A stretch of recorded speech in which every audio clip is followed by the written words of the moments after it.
95% cheaper, and you can get it online? Go to hims.com/joy. Through Hims, you'll get a free medical consultation, discreet shipping if prescribed, and the process is 100% online. To start your free online visit, go to hims.com/joy. That's HIMS.com/JOY.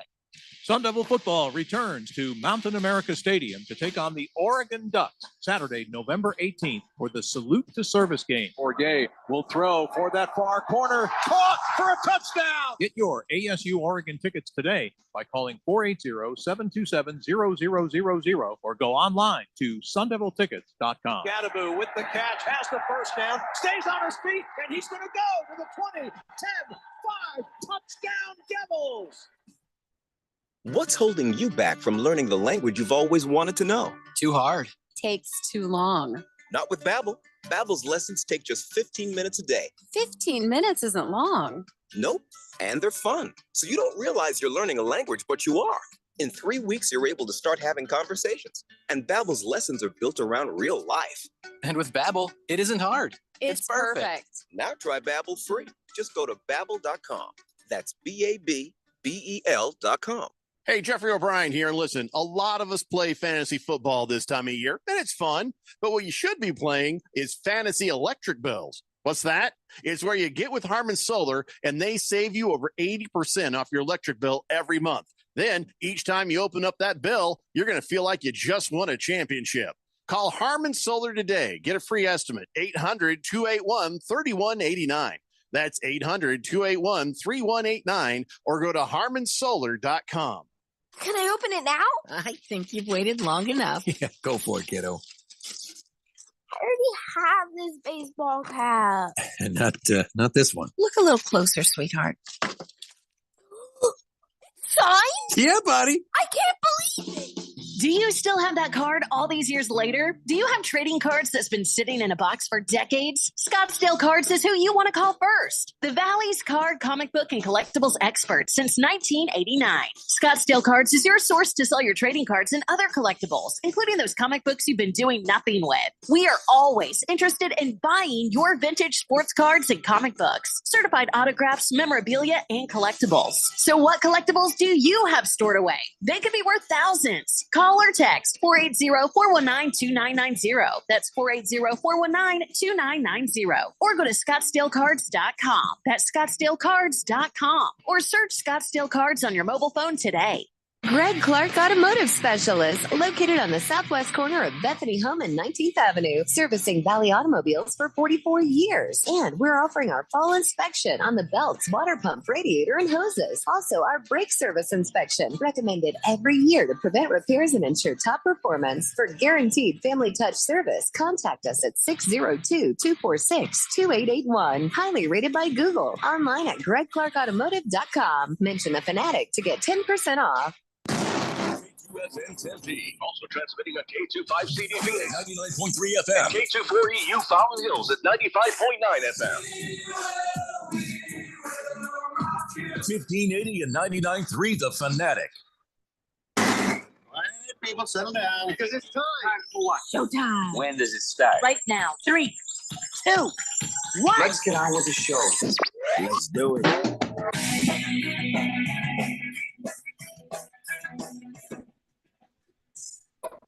All right, everybody, it's 3 o'clock here on the Daily Blender. I'm your good friend, your radio pal, Jeffrey O'Brien, alongside Randy White.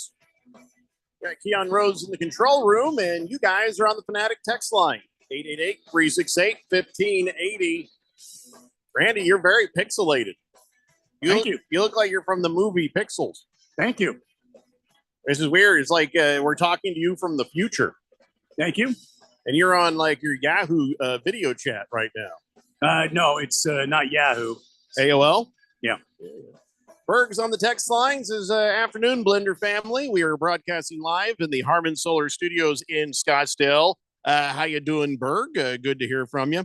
Wow, listen, we got so much stuff to talk about on a Friday. Usually, the Fridays are hard just because, like a Babbel commercial, they talk about being hard. Where am I going with this? It seemed like they were talking an awful lot about things being hard in that Babbel commercial. Yeah, it's That commercial is ripe with "That's what she said." Oh, The yeah. entire time you hear the commercial for Babbel and learning languages, all I'm thinking is, did anyone proofread this? Well, and then at the end, it's like, and it wasn't hard. It was perfect. Yeah. I'm sure that's what she say to make you feel better. But whatever the case, well, when you hear the commercial later, if you hear it later, you'll It's okay, appreciate it. honey. Yeah. Oh, it happens to a lot of guys. Yeah. It was perfect. No, it's about the motion in the ocean or something. I don't know. Yeah. Listen, let's just get started with last night's game. What a mess. So many things are a mess right now in the NFL week 11, and we've had one game. Everything gone goofy. So many things. We had intrigue. We had violence. Suspense. We had silliness. And then later, we're going to talk about Carissa Thompson, who was on that broadcast last night. I didn't hear her say a thing about what everybody's talking about. We'll tell you what everybody's talking about. And no, it has nothing to do with her hair. My wife was like, hey, rewind it. Did she change her hair? Like, what? She's like, yeah, look at her. She changed her hair. That's an incredible level of feminine perception to be able to notice that someone changed their hair from broadcast to broadcast. Yeah. I got nervous. I thought maybe she had changed her own hair and was pointing out, like, I'm a dead man if I notice Carissa Thompson's hair has changed before my own wife's hair has changed. Yeah, good save there, Jeff. Come. So I'm in the chair and I'm like, oh no, it changed. I'm kind of looking over at her like, okay, what's changed? Anything changed? Anything changed? Anything I need to know? Anything at all? Hair looks the same. Everything's the same. She's looking good. Oh God. Because that seemed like a trap. Anyway, so let's just get right into this. Let's talk about what happened last night. I feel like the Bengals would have won that game last night if it hadn't been for the end of Joe Burrow's season. And by the way, they've stepped up and said it is the end of Joe Burrow's season. He is now officially out for the year with that wrist injury. Did they say what it medically was exactly? Torn ligament. Torn ligament. Jiminy. Yeah. Well, that explains a lot.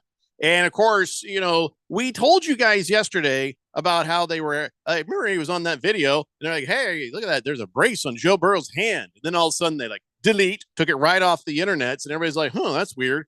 And then he didn't have it on when the game started, and everybody's like, oh, "Okay, no big deal." Didn't think that was going to be a big deal. Now it suddenly is, because the NFL is going to start investigating. Did they not disclose an injury? Now, because of the sports books and because of the rules of the injuries and the things you're supposed to tell people you have, this could turn into an even bigger deal, depending on who knew what and when did they know it. The cost coach me says, $2 last night. I'll tell you that much. Oh no, I'm sorry, Randy.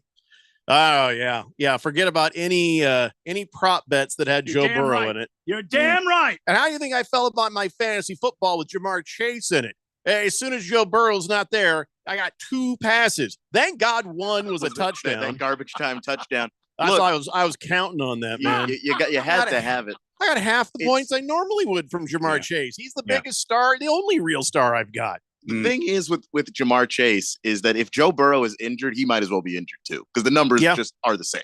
I got a very pretty car in the driveway that ain't going to drive now, and this Jamar Chase. And so listen, my fantasy football season hanging on by a thread as it was. I am totally hosed now. It's not like this guy who showed up. And by the way, God bless him. I just don't think he was smart enough to know he should have been upset and rattled by the whole thing.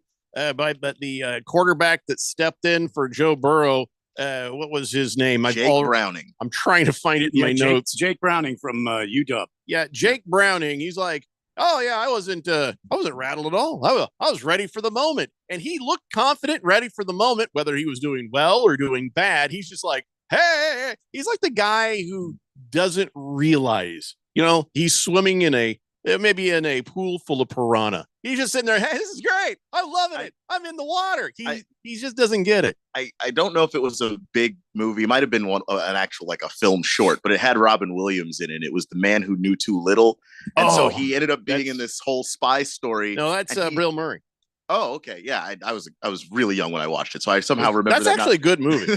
Yeah. And it was just funny because it's just, Jake Browning reminded me of that, of just, perfect. He somehow did not realize the magnitude of this football game. He was just out there having fun, having a good old time. No, that's and perfect. everybody's like, no, if we don't win this game, we're basically not making the playoffs. Oh, what I love is people on the team are like, hey, we can still make the playoffs. Just sit down. Mathematically, sure. Your season is over. Realistically, no. I mean, nothing good is about to happen. You don't even have a beat on Flacco because the Browns are running to pick him up. Oh, my God. We'll talk about that later. It's just mathematically, anybody could date a supermodel, but realistically, it's not going to happen. It's just not. So Joe Burrow out for the year. I don't believe them when they say, that brace. Oh, it was nothing. Oh, it was no big deal. Oh, it had nothing to do with it. Brand new injury. You lying sacks of garbage. All of you. All of you. Just liars. I hope they get in trouble. For just lying like that and ruin my fantasy football. Well, the two aren't connected, but I think there should be a penalty. Well, the thing is, if they knew about the injury beforehand, this is actually more serious than the Arthur Smith thing when he didn't say whether or not Bijan was sick, because Bijan could still play. It's not like he didn't play Bijan. It's just that Bijan didn't play well because he was sick and you didn't say so. With Joe Burrow, it's like if he had this torn ligament or even a sprained ligament prior to the game and you didn't say so, that is more serious. Yeah, everybody's lying. And I don't know what the purpose of the lying was. What does it serve? Just tell the truth. Yeah, he got a little bit beat up in practice and then he just fully injured it when he was playing in the game. That last ball he threw before he went, was a beautiful spiral. So things were working until that moment. After that, he couldn't even throw a ball. See, I think he injured it earlier when he was tossed to the ground there earlier. Oh, that's right. Yeah, kind of landed on his throwing hand, and you saw his throwing hand was kind of bent. Then when he threw that last pass, I have a feeling that's when the ligament let go. All of the team is like playing dumb. Browning, well, I believe in Browning. I think he is dumb. He says, I had no idea. Everybody started asking about this wrist thing. I had no idea. I thought they were talking about someone else in the team. Well, now that's sketchy. What? Another Joe Burrow? Is there another Joe Burrow on the team? Yeah, I mean, do you know any others? I mean, I'm looking at the Bengals roster right now. I don't see any other. Were you Joe not Burrow. holding a clipboard when you saw him go down going, ow, my wrist? Are you just okay? This is mob style. Like, hey, I didn't see nothing. You were standing right there. Hey, my eyes were closed. Oh, you didn't do. Yeah, you didn't hear anything. But there's a loud crash. Yeah, it could have been Joe Burrow. I thought they were talking about Tyler Boyd. I had no idea. And then Zach Taylor, he was all like, I don't know. It's the first I've heard anything about it. Really? Okay. Really? Really? The guy who communicates the most with Joe Burrow, didn't see any of this. Ow. No. First thing I'd heard of it. Yeah. Wow. I'm as shocked as anyone else. And he says, watch how he played the first half. He did everything we needed him to. Yeah. All the time going, ow. Lying sacks of crap is what you are. Again, it proves to me how tough Joe Burrow is. I mean, the guy has played He's doing his best. And he was trying his darndest to be out there with his guys and be out there for the team. He could understand, how big this game was last night. And I believe the Bengals would have ended up winning the game because Joe Burrow's looking pretty good. Their offensive game plan seemed to be working well. There didn't seem to be. They had a running game going. They were setting up the run with a nice, pass. Things seemed to be going their way. But when even Burrow went down, I thought they were going to come back and win. When Burrow went down, it just seemed like Lamar and the Ravens could do no wrong. Did you see that one? It was before halftime, I think, maybe right around when Burrow, maybe it was before or after he went down. That tipped pass that went right in the hands of the receiver, Nelson Aguilar, and he ran in for a touchdown. It's your night when things like that are going on. It's your night when Aguilar makes a catch. Period. So, all right. So, yes, Joe Burrow got hurt. Then the hurt really got put on the Ravens because same player every tackle, was it? Same player that did a hip drop and took out Mark Andrews. And then later on, somebody took out Odell Beckham Jr. Then also they took down Lamar Jackson. Lamar Jackson, who came back, he actually came back after being checked out in the blue tent and presumably getting the good stuff, if you know what I mean. I think it was the same guy. And, of course, John Harbaugh is just like, why do you need to use a hip drop tackle in that situation. He says it was definitely hip drop. It's being discussed as a tough tackle. Was it even necessary in that situation? The other one on the sideline, well, there's always plays you send into the league to have them look at, interpret for you. So basically, he's taking all these plays and he's sending them to the league saying, well, I mean, yeah, they're trying to kill my team. They're trying to take out my star players. Guess what? They took out my star tight end, the best receiver we have, the biggest chemistry that Lamar Jackson has with any receiver. They just took him out with the hip drop. John Harbaugh, and by the way, I don't know if you know this, but the Ravens, notorious for whining and screaming and demanding rule changes in the offseason.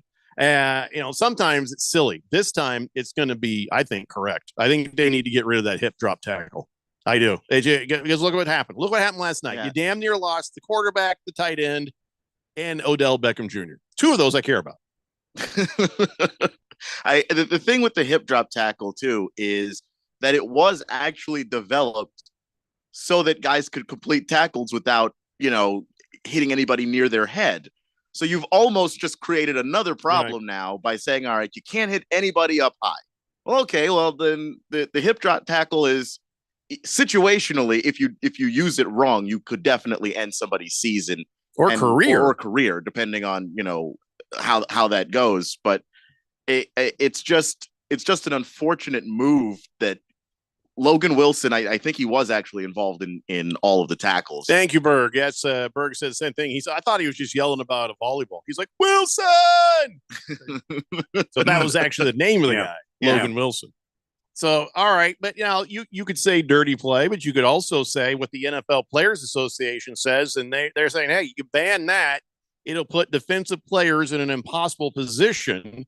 But see, I don't know if that's true, because in that case where Mark Andrews got hurt, you could have just wrapped up tackle where the position he was. He could have done a wrap up tackle on his legs, and then he'd have been fine. He chose to do that little hip drop roll thing that he did. So either tackle would have worked just fine. So I don't agree. I think the hip drop should go. It's probably going to go. Just from what I was reading last night, there are a lot of owners in the league, surprise, surprise, who invest a lot of money in these players, that do not want to see that happen. Because you look at Mark Andrews and what he does for the Ravens, and now they're hosed. And like, if you look at the jersey sales, it's Lamar Jackson, then it's Mark Andrews. Those are the two highest sellers. Well, you're losing that if you're an owner, and that's money, and they don't want it. Let's make a deal. Ban the hip drop tackles. Ease up on the roughing the passer. Okay, a little compromise here. Not so much on the hip drops. Will you make it? You can actually tackle a quarterback fair and square. That'd be nice, wouldn't it? It would be nice to not have a guy be able to have Patrick Mahomes in his sights and then run right past him because he was afraid the league was just going to kick him out if he blew him up. Yeah, if you're the one that ever hurts Patrick Mahomes, pack a bag. It's like, that's the end of your career. You are actually done.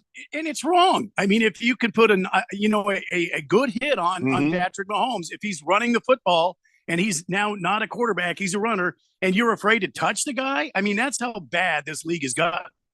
Like I keep saying, put some flags on these guys. I say get rid of the hip drop, but make a fair tackle on a quarterback. Not so dangerous. If you hit him in the center of his body like you're supposed to, and he goes down, that should absolutely be a sack, and there shouldn't be any roughing the passer associated with that. And then that'll be a nice clean swap there for the hip drop, as opposed to just another thing defensive players can't do. Hip drop tackle. I think we should do that. Nice. Thank you. Nice. Well done. So the only other weird thing that happened last night, I don't know what the hell. Do you remember seeing there was a drone flying around up there? Yeah. There was a drone over the stadium, so they stopped play. I kind of half noticed it, and then they showed like a real good tight picture of it and had these red and green lights on it and stuff. And that's illegal, by the way. Don't fly your drones over stadiums. You can't do that over baseball. You can't do that over college. You can't do that over NFL. The FAA says on their actual website that you can't even go near the vicinity of a stadium. It is illegal from 1 hour before kickoff until 1 hour after the conclusion of all games. And it is illegal. That goes for Major League Baseball. NCAA Division I games. I just, I get what you're trying to do, and maybe you don't have any nefarious thoughts on this whole thing, but yeah, there's some other people that might, and why don't they have like a squad to shoot down that drone? Or somebody run over there with a net. You got live ammo flying around. I think rather they should have some sort of, I know the military probably has some sort of electronic device to kill the drone. What they also have is another drone, and I'm not kidding, I've seen it. They shoot a net at it, and it gets tangled up in the blades and just goes. The only thing with that is if it's over the crowd and it falls into the crowd, free drone. Well, free drone, but also potential free head trauma. No, here's what you do. You just have them. It's on the back of the ticket. See, now if you get hit in the head with the drone, that's on you, man. Yeah. Head on a swivel. Yeah. Now we're going to need nets. Oh, no. You're right, Randy. You're right. Now we're going to need nets above the stadium. There we go. Well, whoever this is, they could get themselves in a lot of trouble. Last month, a drone operator got arrested for flying a drone over the Ohio State-Maryland game.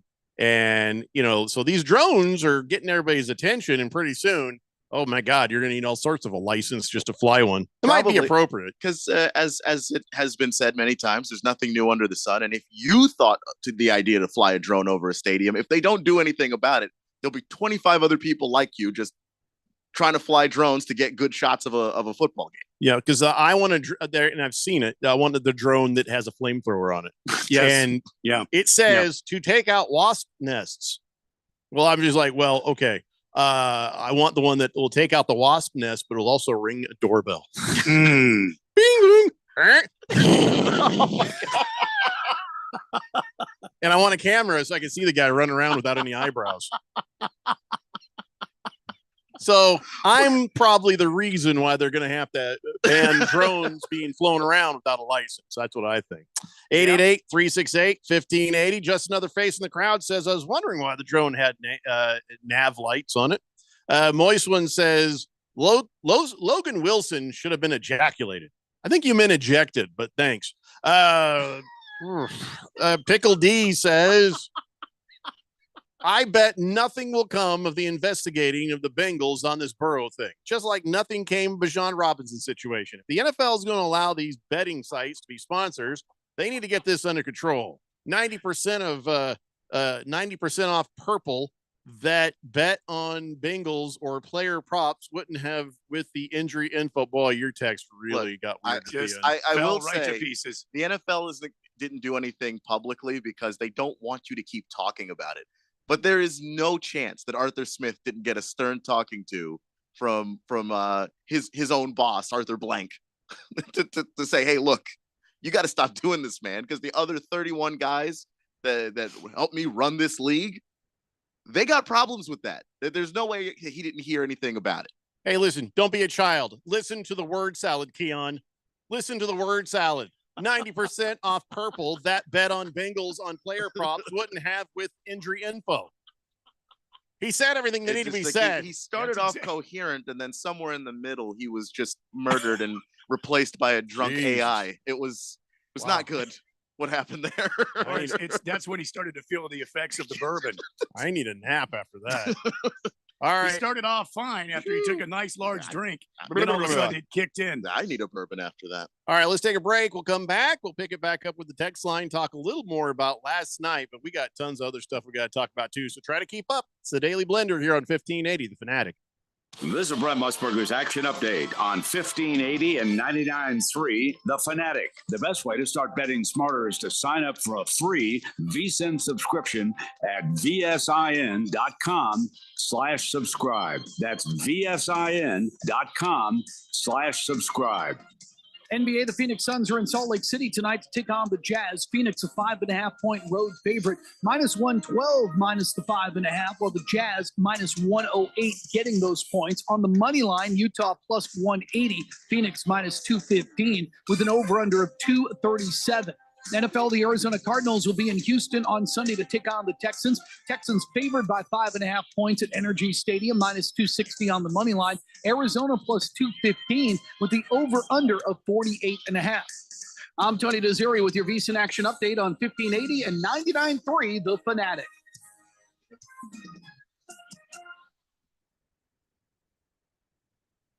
Drowning in IRS debt? If you can't afford to pay your IRS debt due to economic hardship, you can now be free of IRS collection efforts by taking advantage of a special IRS tax hardship program. This program allows Americans who owe the IRS to resolve their delinquent tax debt once and for all. In some cases, maybe even reducing what you owe significantly. An open phone line has been established by Community Tax for consumers to call and see if they qualify.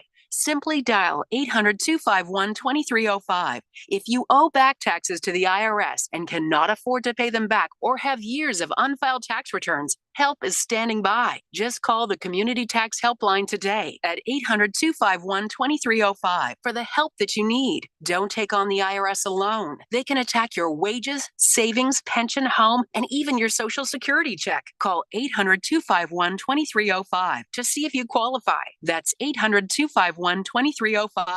If you are an IT professional looking for an opportunity with great benefits, the freedom to creatively solve problems in a career with great growth potential and a team environment, look no further than Affinity Technology. Serving the Valley since 1992, Affinity Technology is looking for a level 1 tech to develop and deliver excellent solutions and outstanding customer service. Visit atechaz.com/jobs and get started with your future today. That's atechaz.com/jobs.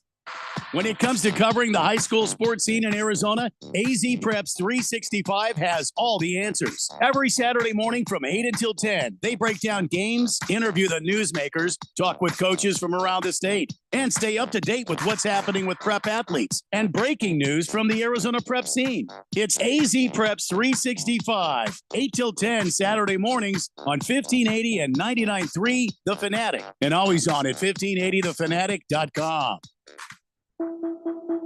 Marijuana may be legal in Arizona, but driving impaired is not.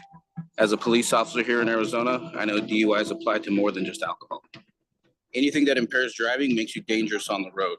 If you feel different, you drive different, and driving impaired can get you a DUI. Get the facts at drivinghighaz.com and spread the word with the hashtag HighDUI. This message is sponsored by the Governor's Office of Highway Safety. Grand Canyon University basketball is back for another exciting season. After advancing to March Madness in 2 of his 3 seasons as the head coach, Bryce Drew brings a team to the court this season, picked to win the conference once again, and led by first-team All-WAC selection Gabe McLaughlin and WAC preseason Player of the Year Ray Harrison. Check out the schedule at gculopes.com to find matchups with San Francisco, DePaul, Liberty, and last year's national championship runner-up, the San Diego State Aztecs. Join me, Michael Potter, and Lopes insider Paul Coro all season long right here on The Fanatic, the home of Lopes basketball.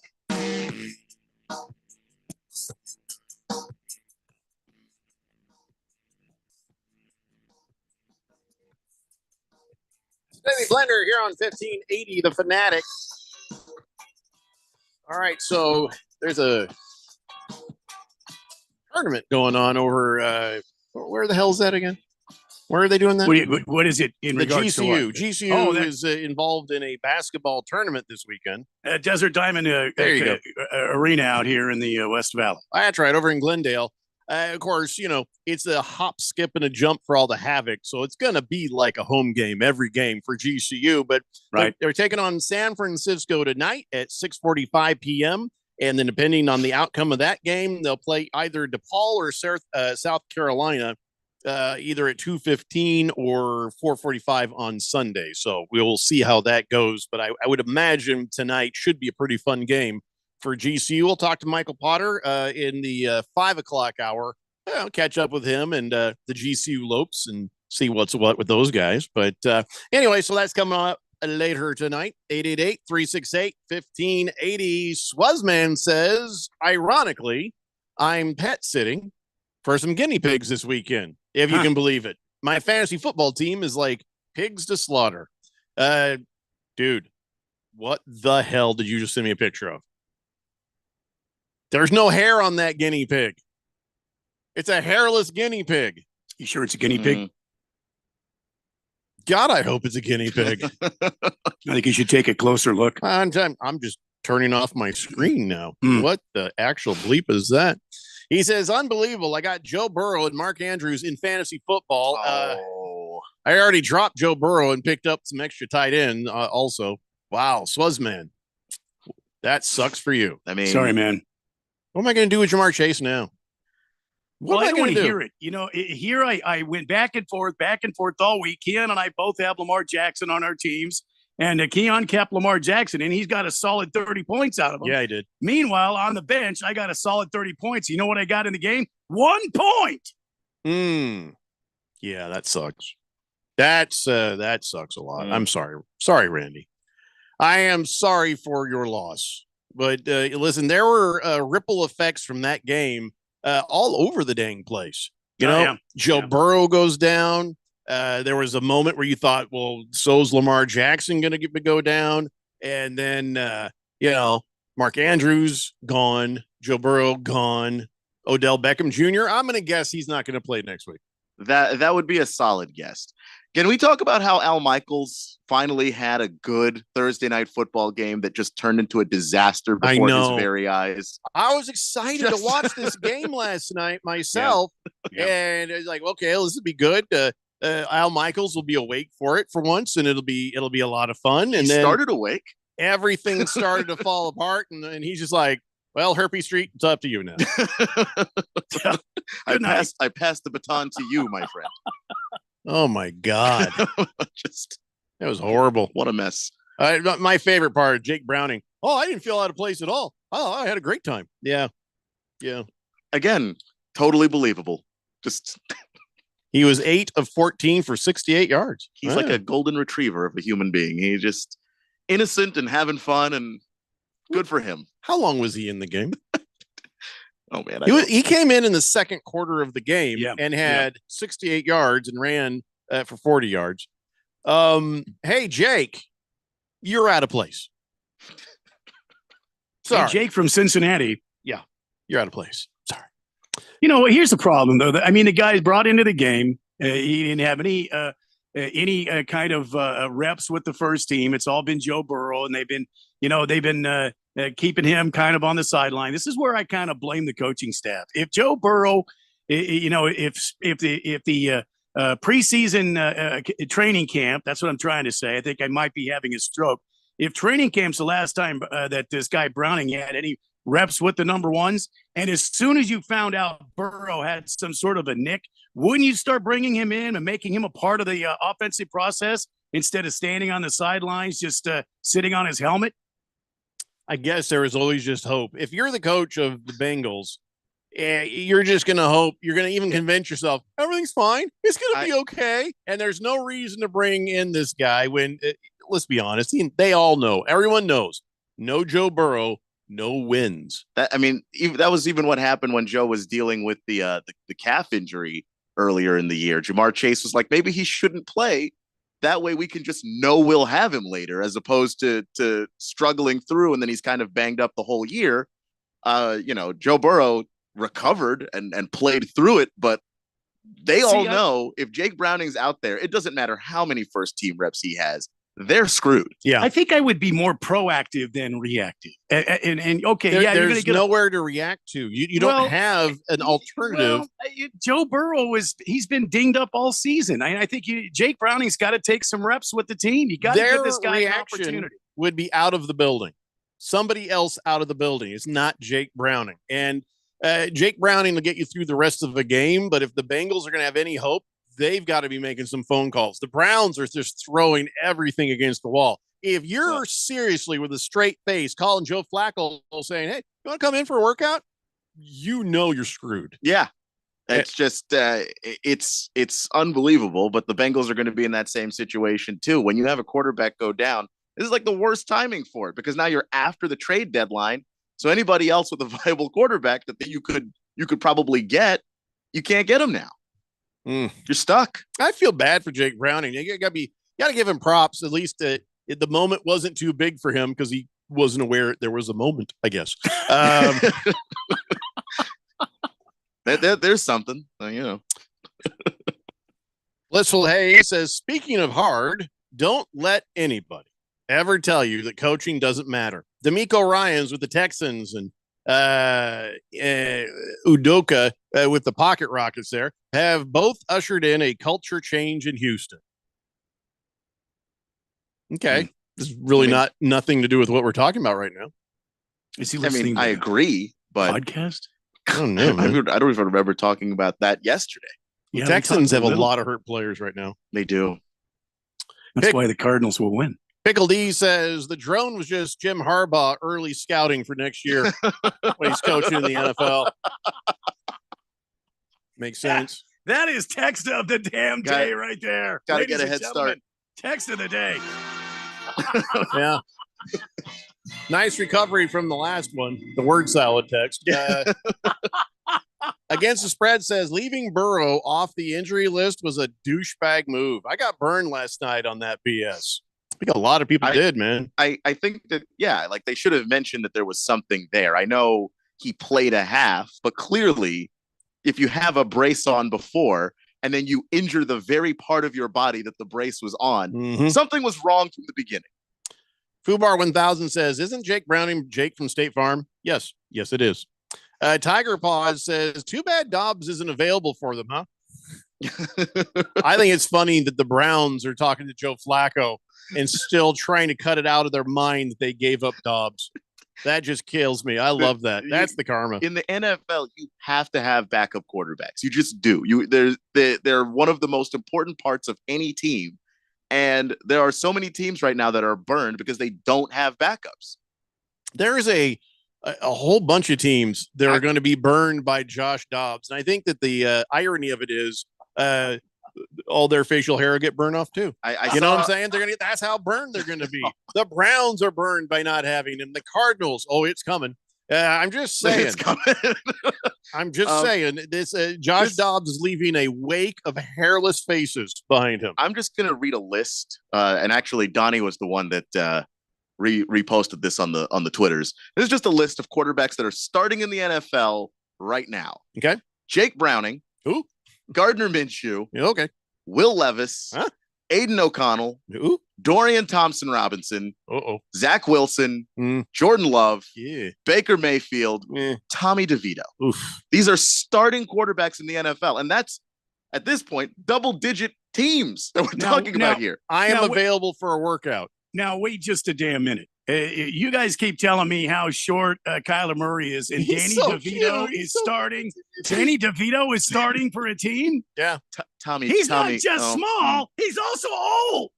Yeah, he's very mobile. You've seen him in the Jersey Mike. Oh my! And when he's dancing with the hairpiece on. I've seen him in It's Always Sunny in Philadelphia. That guy can scoot. Yeah. I'm not worried about Danny DeVito's mobility. I don't want to hear one more thing out of either one. I'm just saying, you roll him out of the pocket. I think he can. I think he can figure some things out. So I guess the NFL is going to investigate. Yeah. Okay. Yeah, I'm sure it'll turn into something. Yeah. All right. NFL. I think they're going to try and keep it under wraps because because it's connected to betting, that's not something you want in the news cycle at all. You just don't want that to be brought up. They're investigating and then the investigation closes and then, ESPN or Fox or whoever gets to talk about that some more. They don't even want a news cycle about it. They're not going to announce anything. So, all right. So the game came and went, and my wife, a lot of times on a Thursday night football game, we'll be sitting there watching, and she'll be like, "Oh, I hope this isn't a sign of the week to come." Now, she has said this before in the past, and I always scoff. There's nothing. And then it does happen. Remember the week we all had 3 or 4 picks right? She was like on that one, I wonder if this is a bad omen. She's been pretty accurate about spotting the bad omen. So if the one game you have in week 11 is like this, rethink everything. Rethink everything. I don't even know. I got to go back and look at my picks again. I picked Cincinnati last night. I'll be honest. Even when I said it out loud on air, I was like, I don't know. I don't know. Why am I picking them? I should be picking the Ravens. I don't know why I'm not doing that. But I was like, I literally was standing there going in my head, not out loud, because even you guys gave me a look in my head of like, well, I did my picks earlier. There had to have been a good reason. and then, well, that's the thing. Sometimes that actually does happen to me. I'll do my picks and then all the games will happen on Sunday, and then I'll check in on Sunday night and go, how did I do? And why did I pick them? Yeah, what was I thinking? I can't imagine what thought process I even had. Yeah, and that was the same day I told you the story. And you remember yesterday I said, hey, yeah, they had a video of Joe Burrow with a wrist thing And then all of a sudden it was gone. I was like, I don't know. It could be something. It could be nothing. I don't know. It's just kind of weird to see that. And I went ahead and still picked the Bengals. What the hell is wrong with me? You said that, and I was like, yeah, it's probably not a big deal. Like, honestly, I thought. I didn't pick the Ravens because of that. I just completely put that out of my head. Joe Burrow has a tendency to tough it out through stuff, and a little brace on the wrist. All right. Of course, now you're like, hey, dummy, me. Hey, idiot. That was his throwing hand. You should have thought about that a little more, maybe. The last time Joe Burrow was wearing a brace, it was a leg brace for his calf, and he was horrible for 2 weeks. I mean, maybe we should think about these things. I don't know. There's also the point that the Ravens are 7-0 against the Bengals at home or in prime time or some stat like that, and now it's 8-0, and I'm like, that didn't occur to me. The Bengals hadn't beaten an AFC North opponent this season. Well, yeah, just none of them. Just haven't beaten any of them. Across the board, it was a dumb thing. You guys picked the Ravens, though, right? You guys picked the Ravens. Yeah, Ralph picked the Bengals with you. So I think so. Thank God. Yeah, I think I did pick Baltimore. Yeah. Thank God. Against the spread, I read that. Did I read it? I did read what he said, right? Against the spread, he texted in, and he was talking about how the whole thing killed him when it came to last night. Remember, he texted in. He's like, hey, I got a great take it to the bank kind of thing. And he's right. It was. As long as Joe Burrow didn't leave the game, that would have come true. I made the bet. But it was $1. So, I mean, it was two of us. I'm not hurting. It's like, okay, I just lost $1. That's fine. So, yeah, all right. A couple people lost their milk money, but against the spread, he's always pretty good about stuff and gives us great advice. I still stand by him and his advice. Well, this thing is, he couldn't have known. Who could? Yeah, that Joe Burrow was going to go down, because obviously, once Joe Burrow goes down, the math changes on everything. We should take a break. I'm just getting depressed about this. All right, so I don't know what the week ahead in football holds for us, but you might want to rethink your picks. You might want to just kind of reset, get your head right, and then go from there, because it's going to be another one of those weeks. When we come back, let's talk about Carissa Thompson. What the hell is going on there? She was in front of a microphone and admitted she used to just make stuff up. Oh, no. What? Yeah. Or maybe just made stuff up. No big deal. Oh, yeah, maybe it is. We'll explain that and talk about it when we come back. It's the Daily Blender here on 1580, The Fanatic. Hi, folks. Robert Quigley here, America's Independent, Washington, D.C. We're on the road to the White House. Today, we're going to talk about store closures and the massive theft going on across the country. The wife and I owned a dozen retail stores, a production workshop, manufacturing business, a wholesale business, a craft show business. And when I was a young man, I lived in East Asia for 10 years working in the manufacturing world. The real problem today is both inflation and we have lost millions of mom and pop businesses. The middle class has been decimated. We have too much business concentration in the hands of big box stores. This is true with the small family farms as well. America is losing its resiliency. We are living on borrowed time, as something like war or climate impacts will push America into near or quasi-near anarchy. Let's rebuild the American cottage industry. Go to robertquigleyforpresident.com, donate what you can, and together we will make America work for all of us. Paid for and approved by the Robert Quigley for President campaign. Oh, this cold. Honey. Honey, You need DayQuil Severe Honey. DayQuil Severe Honey gives you powerful cold and flu symptom relief with a honeylicious taste, because life doesn't stop for a cold. Okay, I'm ready to go. No, I'm getting a cold. Honey. Try DayQuil Severe Honey for powerful cold and flu relief. DayQuil Severe with honey flavor. The daytime coughing, aching, stuffy head, fever, honeylicious, power through your day medicine. Use as directed. Keep out of reach of children.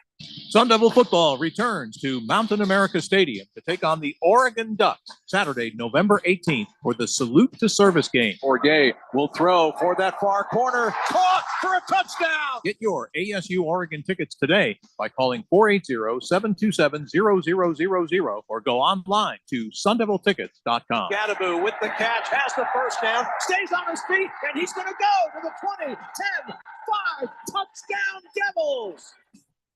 Greg Clark Automotive Specialist, located on the southwest corner of Bethany Home and 19th Avenue, servicing Valley automobiles for 44 years. And we're offering our fall inspection on the belts, water pump, radiator, and hoses. Also, our brake service inspection, recommended every year to prevent repairs and ensure top performance. For guaranteed family touch service, contact us at 602-246-2881. Highly rated by Google. Online at gregclarkautomotive.com. Mention the Fanatic to get 10% off. When life gets overwhelming, help is only a phone call away. Trained and caring crisis specialists are available 24/7 at 844-534-HOPE to assist with suicidal thoughts, substance use issues, depression, anxiety, and more. You are never alone. When you need help, please call 844-534-HOPE from anywhere in Arizona. Call 844-534-HOPE now or text the word HOPE to 4HOPE 44673. This message is sponsored by Solari Crisis and Human Services. Download the Fanatic app. News, scores, social media updates, and more on your smartphone, on your tablet. The free Fanatic app, available at the Google Play Store or the App Store and at 1580thefanatic.com.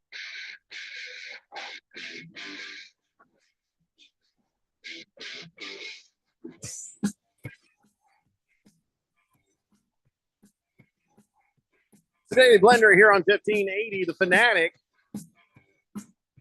Ay.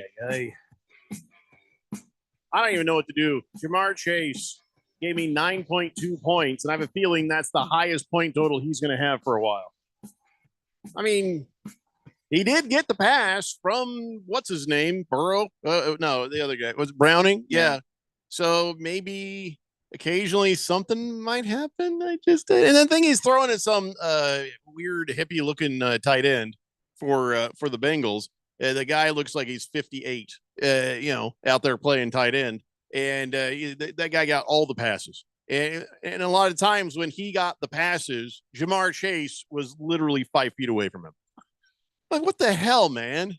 It's just that the tight end is going to be is always the security blanket. But he's right next to him. Jamar Chase, I'll catch effing anything thrown near me, guy. I'm always effing open.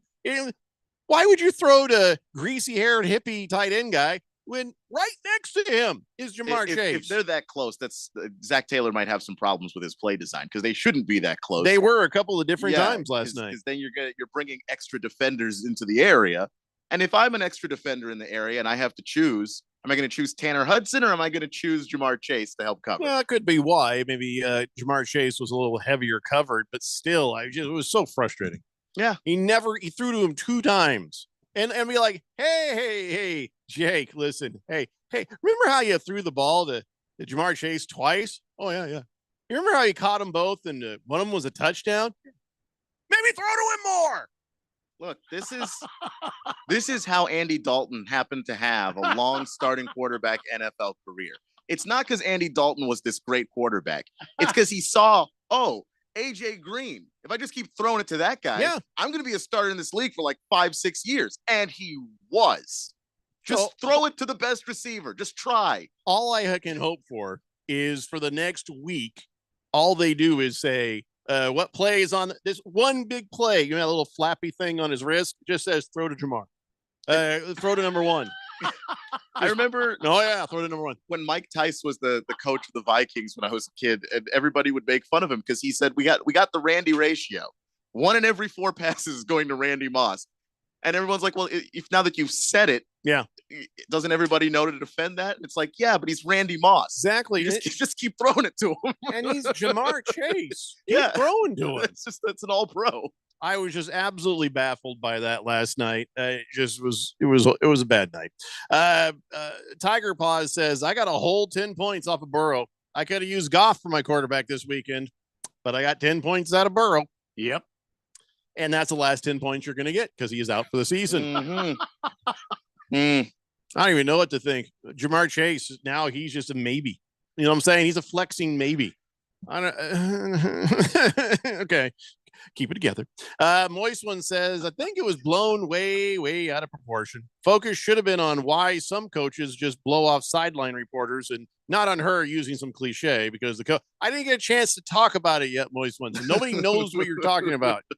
All right, so here's what he's talking about, and we're about to talk about. Carissa Thompson. It's one of those things where she must really think she's invincible because she's sitting there in front of a microphone and all of a sudden she just starts admitting to stuff that you probably should never admit to out loud for no reason. She says, "Oh yeah, I've said this before. I haven't been fired for saying it, but I'll say it again. I would make up the report sometimes because A, the coach wouldn't come out at halftime, or it was too late and I didn't want to screw up the report. So I was like, I'm just going to make this up. Because first of all, no coach is going to get mad if I say, hey, we need to stop hurting ourselves. We need to better on third down. We need to stop turning the ball over and do a better job getting off the field. They're not going to correct me on that. So I'm like, yeah, it's fine. I'll just make up the report.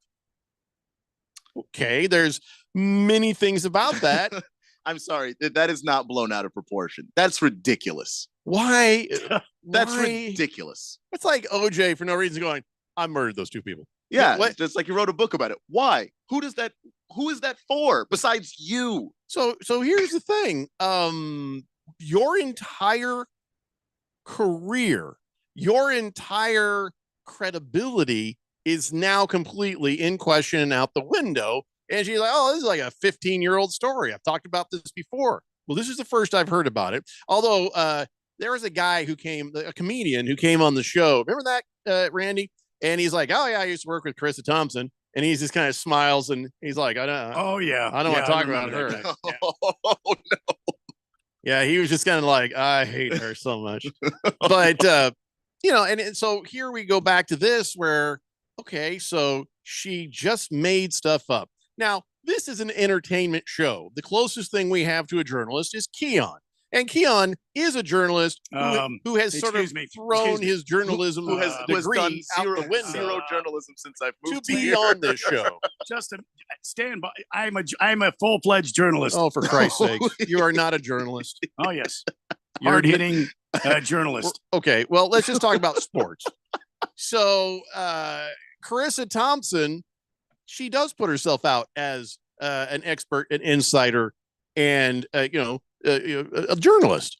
So once you've identified, I am a journalist, you're going to be held to some standards, I think. And I think it's fair for everybody to go, what the hell just happened? And so she came out and said those things and basically admitted she made things up. A journalist making things up. Half this audience right now is going, I told you so. The other half is like, yeah, we knew. Yeah, this is bad. This is look, that whole profession, there are definitely people who don't make things up. And so now they're looking at Carissa Thompson like, I've what got a the list. hell? I have a list. Here's some of the people who had things to say about it.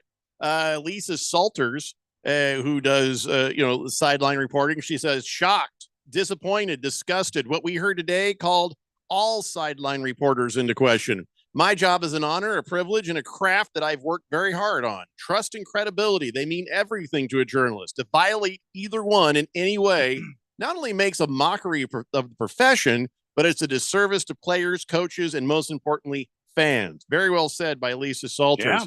Yeah, very ESPN's much, Molly McGrath said, this is not normal or ethical. Coaches and players trust us with sensitive information. And if they know you're dishonest and don't take your role seriously, you've lost all trust and credibility. Tracy Wolfson from CBS says, this is absolutely not okay. Not the norm. Upsetting on so many levels. I take my job very seriously. I hold myself accountable for all I say. I built trust with coaches and never make anything up. I know my fellow reporters do the same. NBC's Catherine Tappan. Deplorable, she says. I hold myself to the highest standard in everything I do. I know my hardworking colleagues do the same. We earn respect the hard way. To those commenting on the irrelevant role of sideline reporters, we are journalists. These actions are not normal. Laura Uckman from Fox says, the privilege of a sideline role is being the one person in the entire world who has the opportunity to ask coaches what's happening in that moment. I can't express the amount of time it takes to build that trust. Devastated with the texts I'm getting asking, is this really okay? Is this how you guys do things? No, never, she says.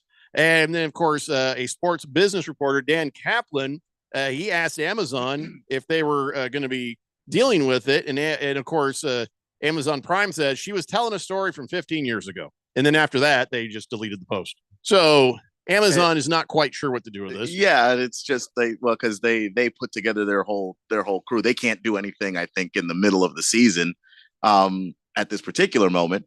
But Well, yeah, they sure could. I mean, they could, but I don't think that they necessarily want to just out of they're Amazon. They're going to try and take the path of least resistance. Well, this affects Fox as well. Yeah, because she does the early morning football show before the other guys Sunday morning. So yeah, this doesn't affect just her. Now it affects all the sideline reporters and Fox and Amazon. And I imagine she's being paid a certain amount of money. And she basically said, yeah, by the way, I'm such a fraud. So, and to answer Moist One's question, if the coaches don't give her anything, what is she supposed to say?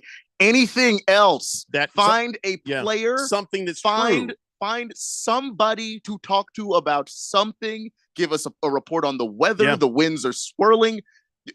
Anything else but just stuff you made up. Yeah, what got to be truth. You can't just make stuff up. And if you did, you go to your grave with that. You don't say that. And not just. And she didn't say that anywhere important. She said that on a podcast to sound cool to a bunch of guys on a podcast. Did she think that it was a Ronald Reagan moment? Remember Ronald Reagan? He said, well, back in the day, he was calling a baseball game from information he was getting off the teletype, but making it sound like he was actually there. And he was creating and fabricating all these things like, well, the guy's knocking the dirt off of his shoe now, and just trying to paint the thing. The difference is that was entertainment. And second, everything he said, as far as the stats came down, were absolutely factual. He was just trying to create a moment, fill in the holes, of stuff and give a little bit of extra something on the outside. That's not what Carissa Thompson did. That was not a Ronald Reagan moment. That was her just be like, he's just kind of running late. Just felt like, I'll just make it up. That's what she was saying. Yeah, just making crap up on purpose. You had that quote from Tracy Wolfson. I've seen Tracy Wolfson have Bill Belichick for a sideline report, and they just didn't get to her, and she just kept pulling on that hoodie and bring it like, hold on, Bill, hold on. Bill, I know you want to get to the locker room, but Bill, hold on. Bill, hold on. So like there is an art to the craft of getting people to answer your questions. And if you don't get them to, you don't get to just make stuff up. You have admitted that you lied. That is what you've just done. So now she came out and she put out a statement. She says, let's address the elephant in the room. I have a responsibility to myself and my employers to clarify what's being reported. On a podcast this week, I said I would make up reports early if my career, when I worked as a sideline reporter, before I transitioned to what I do now as a host. Working in media, I understand how important words are, and I chose the wrong words to describe the situation. Well, you mean the ones where you just admitted something? Because they were all the right words, because we understand what you said. She said, I'm sorry, I've never lied about anything or been unethical during my time as a sports broadcaster. Well, about that, yes, you have been by your own words. She says, in the absence of a coach providing any information that could further my report, I would use information I learned and saw during the first half to create my report.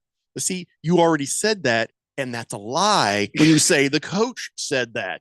And she says, I have nothing but respect for all the sideline reporters and for the tireless work they put in behind the scenes. I am only appreciative and humbled to work alongside some of the best in the business, blah, blah, blah, my best friends. Well, yeah, they're not happy with you right now. Saying that she used the wrong words. Carissa Thompson isn't like a 20-year-old newbie. She is 41 years old, which is to say that she is too damn old to not realize, by the way, that if you say something on the internet, even though it's been said before and you didn't get in trouble for it, things can go viral from like 10 years ago. You can't say if it happened before and you got away with it, keep it to yourself. Don't put that out there. Her credibility is now absolutely gone. Yeah, remember, she also interviews players. Do you think they're going to want to talk to her now? Do you think that they're going to be like, ooh, yeah, give us Aaron Andrews, please, instead? That's what's going to happen. Carissa Thompson just torpedoed her own career. I don't know how long this is going to go on for. But Fox has to do something. Imagine long. Yeah, I can't imagine that long. Amazon has to do something.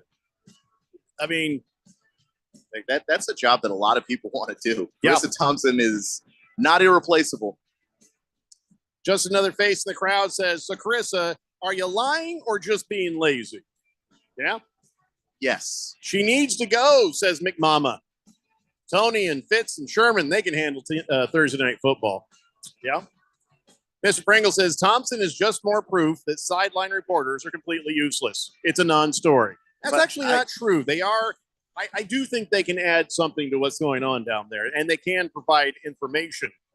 So it's more about the credibility rather than whether you think they're useful. We'll pick this up on the other side. It's the Daily Blender here on 1580, The Fanatic.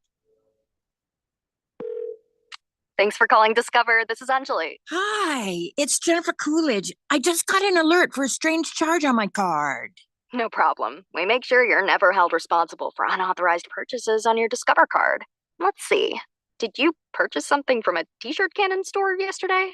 Absolutely not. No, I already have like 3. $0 fraud liability guarantee. It pays to Discover. Learn more at discover.com/credit card. Limitations apply. When it comes to covering the high school sports scene in Arizona, AZ Preps 365 has all the answers. Every Saturday morning from 8 until 10, they break down games, interview the newsmakers, talk with coaches from around the state, and stay up to date with what's happening with prep athletes and breaking news from the Arizona prep scene. It's AZ Preps 365, 8 till 10 Saturday mornings on 1580 and 99.3 The Fanatic, and always on at 1580thefanatic.com. Ancestry makes the perfect gift to give people because it literally blew my mind. It's literally like you're giving them something that they would have no knowledge of. Which is very important because for us to basically be able to find our missing family or to see my indigenous heritage confirmed inside there. It's one gift, but it's so many different things. Show someone where they came from this holiday season with Ancestry DNA. Now on sale at Ancestry.com. Greg Clark Automotive Specialist, located on the southwest corner of Bethany Home and 19th Avenue, servicing Valley automobiles for 44 years. And we're offering our fall inspection on the belts, water pump, radiator, and hoses. Also, our brake service inspection, recommended every year to prevent repairs and ensure top performance. For guaranteed family touch service, contact us at 602-246-2881. Highly rated by Google. Online at gregclarkautomotive.com. Mention the Fanatic to get 10% off. Do you know about 211 Arizona? It's a free service to connect you with resources anywhere in Arizona. Housing assistance and eviction prevention, transportation and ride services, healthcare benefits, food resources, and even utility bill support. Talk to a live operator in English or Spanish, 24 hours a day, every day of the year. Just dial 211 or visit 211arizona.org. Get connected, get answers, and get the help you need. This message is sponsored by 211 Arizona. When it comes to covering the high school sports scene in Arizona, AZ Preps 365 has all the answers. Every Saturday morning from 8 until 10, they break down games, interview the newsmakers, talk with coaches from around the state, and stay up to date with what's happening with prep athletes and breaking news from the Arizona prep scene. It's AZ Preps 365, 8 till 10 Saturday mornings on 1580 and 99.3 The Fanatic, and always on at 1580thefanatic.com. Live from the Harmon Solar Studios in Scottsdale. This is KQFN Tempe. Also transmitting on K25CZ Phoenix at 99.3 FM and K240 U Fountain Hills at 95.9 FM. All right, people, settle down because it's time for what? Showtime. When does it start? Right now. 3, 2, 1. Let's get on with the show. Let's do it.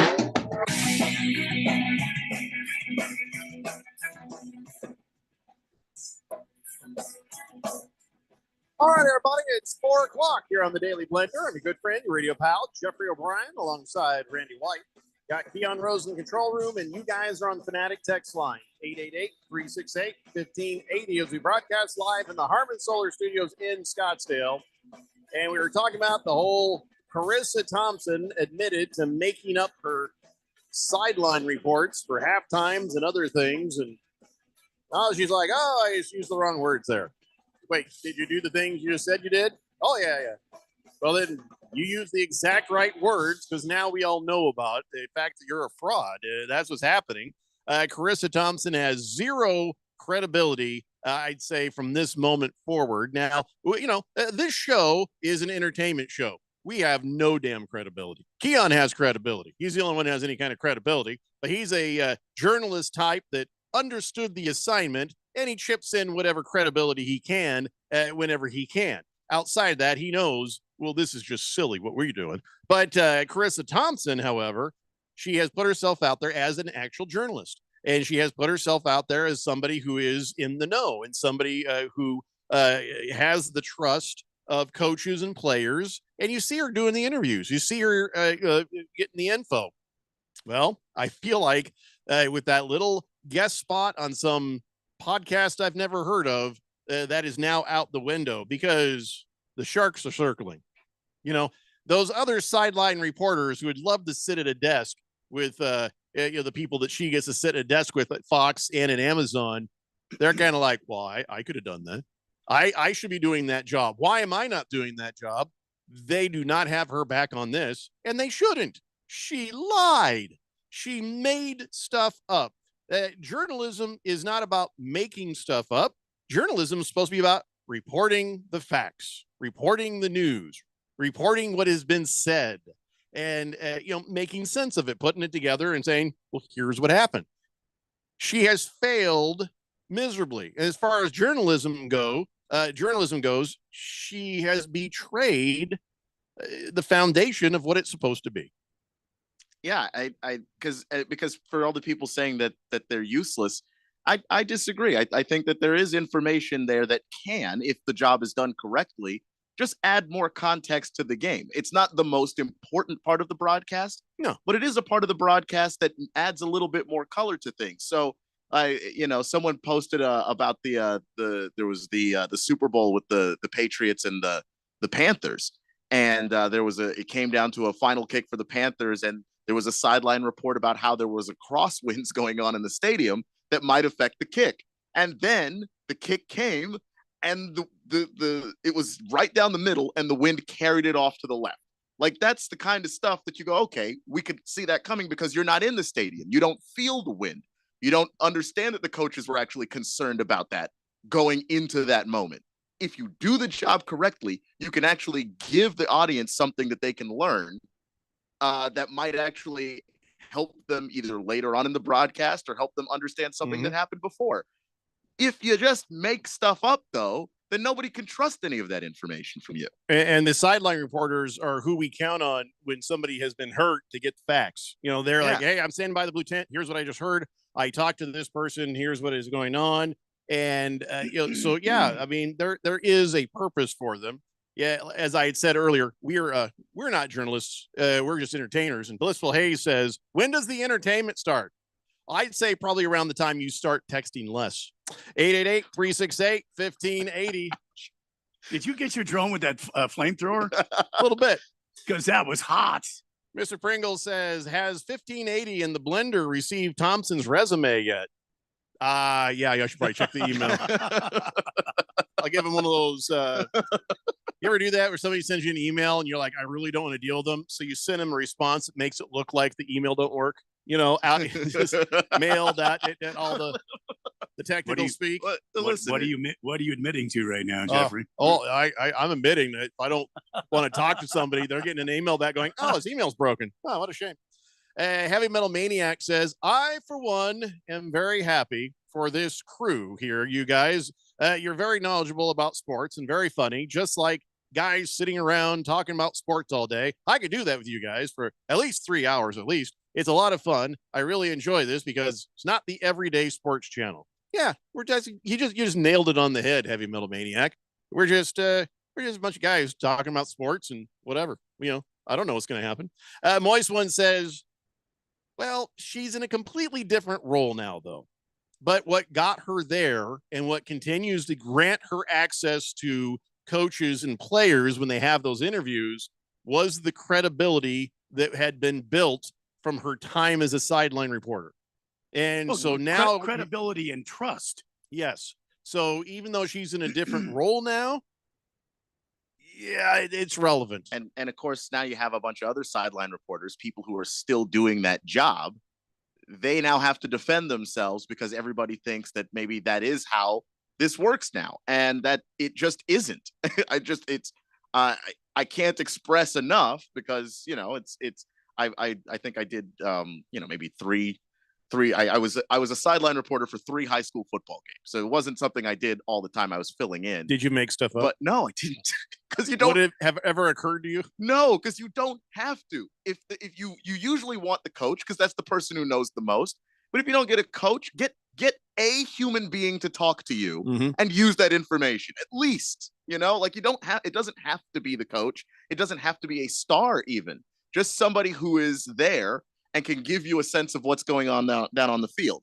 We've got band director Clyde Murphy here that's going to give it. So, Clyde, what happened in the first half of the game? Well, I felt like Henry was a little bit flat with, you know, that what we did. We are family. But we're going to work on that in practice. We'll hope to have this back next week.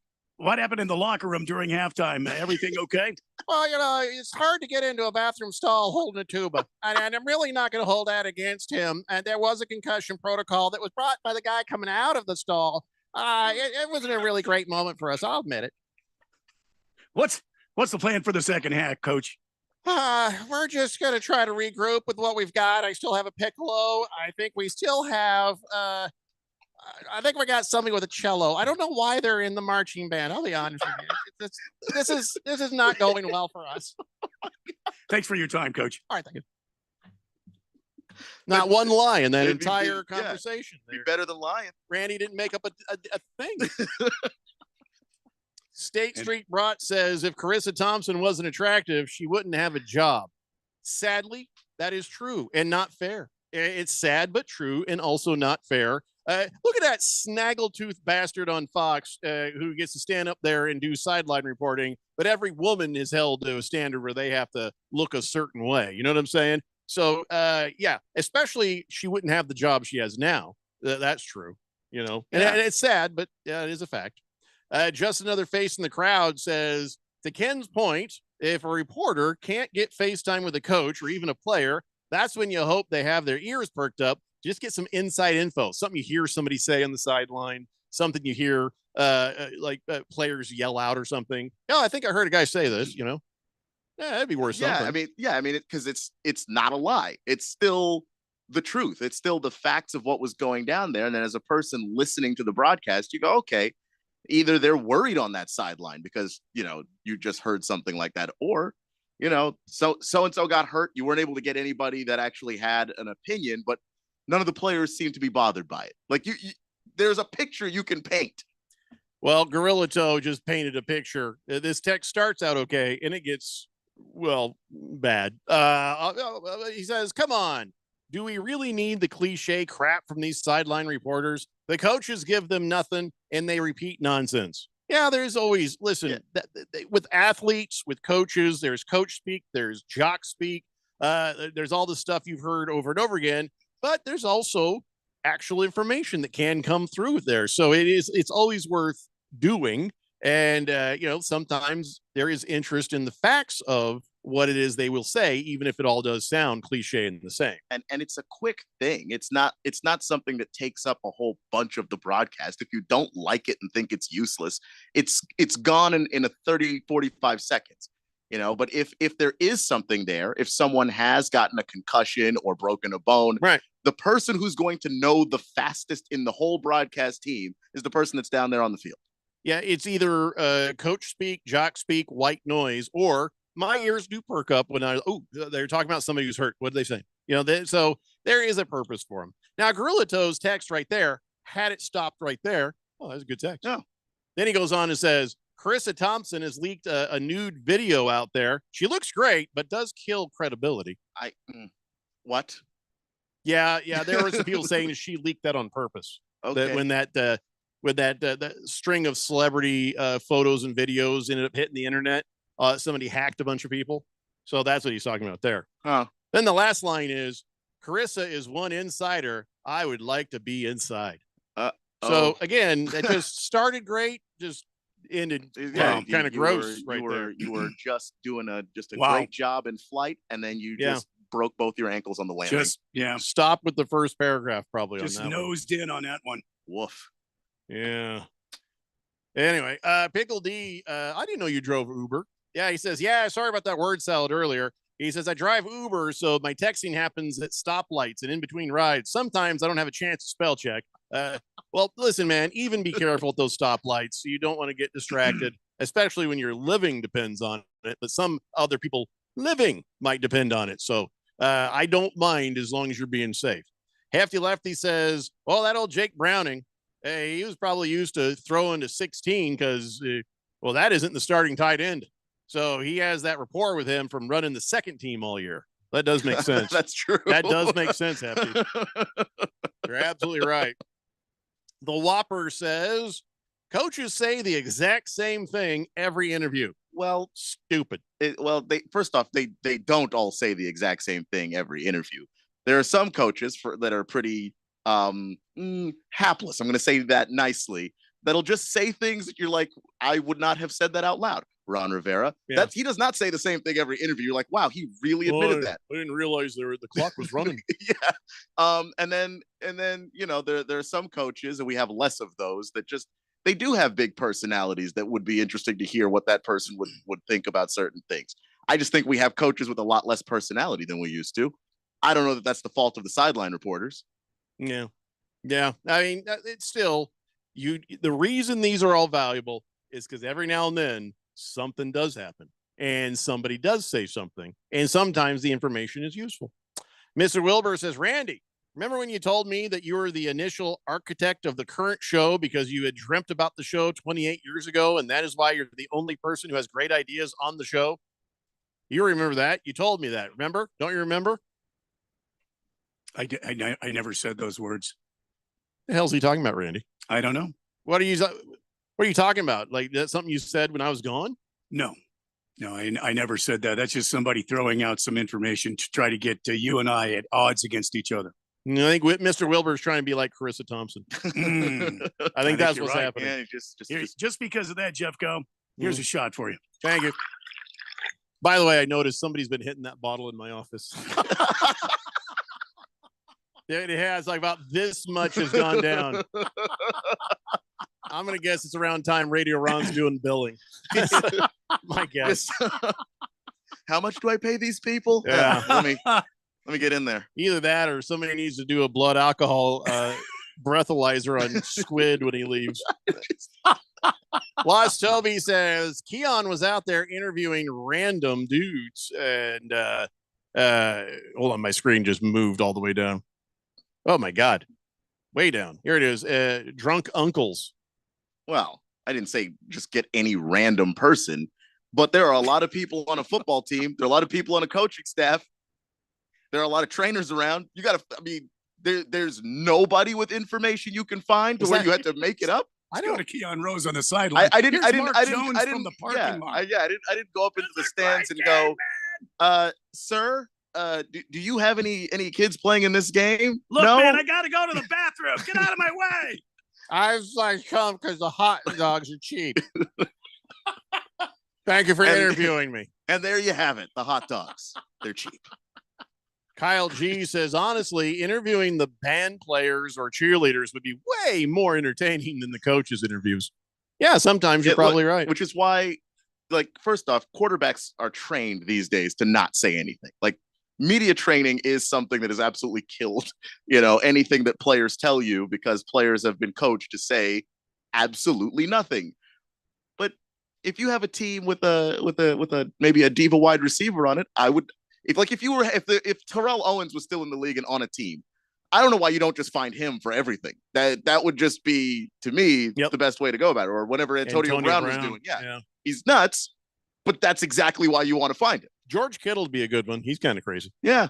Moist one says, if she lied about something like a crosswind, I think the outrage would be appropriate. But they're piling on her for something she said happened earlier in her career, and she admitted she wasn't very great at some of the roles in the podcast. That's irrelevant, man. She put herself out there as a journalist. That's the thing is, if you lie about one thing, how do we know you're not lying about the other stuff? That's what we mean by your credibility is shot.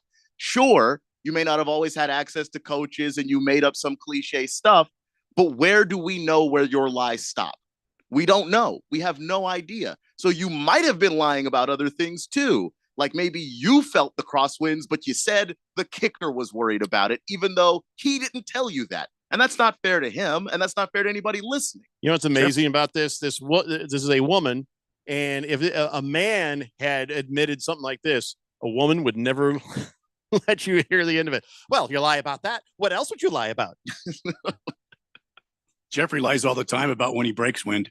I never lie about that. Does that count? I never lie about that. I just do it. I don't like it when here in the studio. I have the entire You time nearly killed two co-hosts. In there. No, they never knew either because I don't got. Yeah, that's true. My ass ain't stinky. So I was sitting here just busting ass like the entire 3 hours of the show. As long as somebody was talking, you're generally not going to hear it. If it got quiet in here, you'd hear it. But there has been a few times on the show when there's been an awkward pause all of a sudden. Previous co-hosts never shut the hell up, so it was easy to and not have to worry about it. Timing sometimes happened where I had to get a surprise look from across the desk here. Like, the hell's that? Like, you know what that was. But yeah, I mean, I think it's only a problem if it stinks. So not the same thing as what Carissa Thompson did. Not even close. What I did hurt no one. Big Kev says, hey guys, just landed back from Vegas. Went to see a couple of days of the F1 Las Vegas Grand Prix festivities, including last night's practice session. The first session got canceled after 10 minutes because of loose drain cover. Second practice session, which was supposed to start at midnight, didn't start till 2:30 a.m. I had my hotel overlook the track so I could just see what's going on from my room window there. Nice. Yeah, that was kind of an interesting thing. Why didn't they plan? First off, I don't think they're planning anything. Whoever has put together the $500 million Las Vegas Grand Prix, forgot to take a look what the weather would be like. So now they got to worry about all these crashes from the tires being too cold. Second, wasn't somebody supposed to check the manhole covers? Weren't somebody supposed to go along and go, oh, that looks loose? Because during the practice, Carlos Sainz Ferrari, what the hell was that? A little, wasn't a manhole cover like you used to. It was like a little water one, like about that big. And it just went poop right up into the underneath the car. Those things pull it up, right? Because of the way the aerodynamics are, right? Yeah, that's the underneath of the car is engineered to help suck the car down onto the track and hold it in that place. cover up with so that's why these things have to be welded in place. Destroyed the car. What happened was they just destroyed $250,000, $750,000 race car with one little manhole cover. I don't feel like the guys behind this race really put a lot of thought into it. Well, this is indicative of the first time you hold a race. The first time this has happened on the strip in Las Vegas. This is the inaugural Las Vegas Grand Prix. And so they're learning a lot of information. They're gaining a lot of data about how to change it in the future. I think, probably somebody didn't think about the weather being so extreme this time of year in Las Vegas. They didn't want to show up and it's 111 degrees, at 10 o'clock at night on the strip. What they wanted was to have some, just decent weather, 60s, 70s. They didn't anticipate it to be so cold at night. But I think the race is going to go off fine. These guys, these race cars have literally hundreds of engineers that work on them. There are specialists for, tires, and there are specialists for aerodynamics, and there are specialists for engines. So these guys know what they're doing. I think it's going to be a fun race. It's going to be exciting to see who wins the inaugural race. And it's going to be exciting to see if this evolves into something more spectacular, more on the line of Las Vegas. They want to highlight the lights. That's why it's at night. And see if this thing grows into something huge. Right now, it just seems like they showed up and they're like, I've got a whole lot of ribbon, and we can just mark off the course. And who's got the chalk? Right, start right here, and then at the other end, finish, and then we should be good. That ought to do it. That'll be fine. Where's the $500 million go if you don't have enough forethought to make sure the little water covers don't go pop in the bottom of the car? I think these small mistakes happen. They're going to happen. So we'll see what happens. We'll see how it progresses. By the I'm way, sure it's the gonna minute get I better. said manhole cover, I knew Moist One Yeah. was just going to be It's texting just- in I mean, any he- moment. the moment the words left your mouth, Yeah. he just started. His phone probably broke. He was texting so fast. So to put this in perspective, I went to the first Coyotes game in the desert, the first one they ever had, and that was back when it was at the the arena downtown. Yeah, and they were setting up the rink, and somebody got out there and put the nets on backwards. They thought the blue area in front of the what's known as the crease, they thought that was where the net went. Not even thinking that it's completely backwards. But I don't know. So I'm just going to put it here. So they had to change that. And that was a bit of a laugher. That's stuck with me all these years. Well, that's first just like Coyotes game. A little Zamboni action and put it right. This one was a $750,000 car getting destroyed. Yeah. And Moist One says he's still on the Carissa Thompson thing. He says, you know what? She never lied about anything. And I believe her, damn it. She said she did. Even in her statement apologizing for it, she reworded it, but she said that she made stuff up that people didn't say. Well, then he says, I'm actually just trying to get some brownie points. You think she listens to the show? No. All kinds of people listen to this show. I doubt that she's one of them. No. Yeah. And if she is, please don't. We've already been warned off by your comedian friend. We got to go. Let's take a break. We'll be back and talk about something else. It's a Daily Blender here on 1580 The Fanatic. Diabetes, high blood pressure, anxiety meds, everyone's on them. If you're a 50-year-old male, maybe a bit porky, and you may even have type 2 diabetes, $1 million of term insurance may only cost you about $200 a month. Call Term Provider. Speak with Big Lou at 800-511-3535. Big Lou will find a term life policy for you even if you have type 2 diabetes, are overweight, or have high blood pressure. Term Provider has helped thousands of people like you who think they can't afford term life insurance. To buy $1 million of affordable term life for you, all you need to do is call Big Lou at 800-511-3535. Lou will make sure the scales are tipped in your favor. Call 800-511-3535. Big Lou will answer your call and work to fit you into a term life policy that you can afford. Remember, Big Lou's like you. He's on meds too. Call 800-511-3535, 800-511-3535, or biglou.com. There's a reason why conventional healthcare is referred to as practicing medicine. Hi, this is Dr. Hannah Lindsay. At the Naturopathic Physicians Group in Scottsdale, our doctors are experts in full spectrum care using a natural approach. I regularly see patients with a variety of acute and chronic health conditions, including many autoimmune and rheumatological diseases. We can restore pain-free joint function and balance immune, digestive, and hormone systems, which often improves both immediate physical symptoms and overall well-being. We emphasize natural and holistic interventions with lifestyle changes and take advantage of the full palette of care options from traditional remedies to modern science. We collaborate with experts in a wide range of health disciplines, including physical therapists and specialist physicians, referring patients as needed to ensure the most effective care possible. So how about a second opinion on your health? You might just end up feeling like yourself again. Call Naturopathic Physicians Group at 480-451-6161. That's 480-451-6161, or go to naturopathicgroup.com.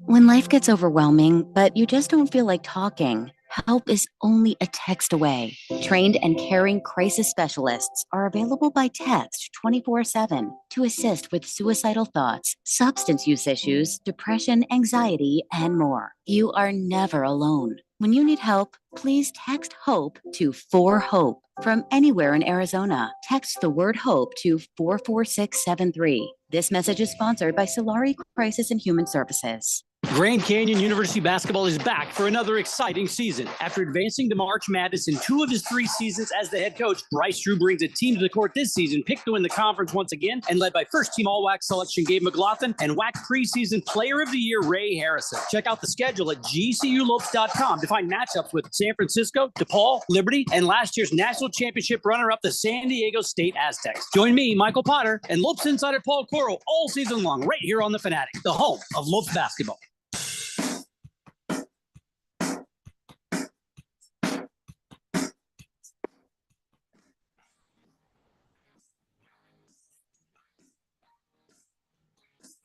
Today, Blender here on 1580 The Fanatic. It is time to find out what we have ahead of us in regards to college football this week. Yeah, we get so wrapped up talking about NFL, NBA, and everything else. We do have more of that on the way, some NBA, some Major League Baseball, and more NFL. But right now, you just got to let your hair down and dance, baby. It's time now for the Keon Rose College Football Dance Party. Yeah, Keon, you ready? This is going to be a lot of fun this week because Get there are down. a lot of big games. Get funky. On tap for your college football delight, as it were. Like an afternoon delight? Sort of. Oh. But maybe not an afternoon, maybe all weekend long. That sounds exhausting. Okay. I think I might It need is a a lot. nap. Yeah. It's one of those things that sounds great, and then after the first 20 minutes, you're like, oh god, what now? Can we just stop, please? I think I got a cramp. Yeah. Could you go get me a water? I heard there's a sale. What? There we go. All right, let's start it up tonight. The Coach Prime led Colorado Buffaloes travel to Washington to take on Washington State Cougars.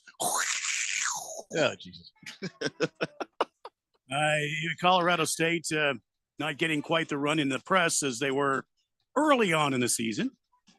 What do you see in this game? Is this going to be a fun, exciting game or Washington State? I actually think it is going to be a fun, exciting game. They are the same team. They're both 4-6. They're both 1-6 in the conference. They both started off really well. I think Washington State was ranked as high as 13. Colorado ranked as high as 18 before the wheels completely fell off for both schools. Both of them actually last week nearly broke their losing streaks, but then they fell short of that. And now they're here facing each other. Washington State's playing at home, which I do think is obviously a clear advantage for them. They're 4-point favorites in the game. And I think what's really important here is that even though he's playing good football, Shedeur Sanders has been playing through some nagging injuries. He's a little banged up.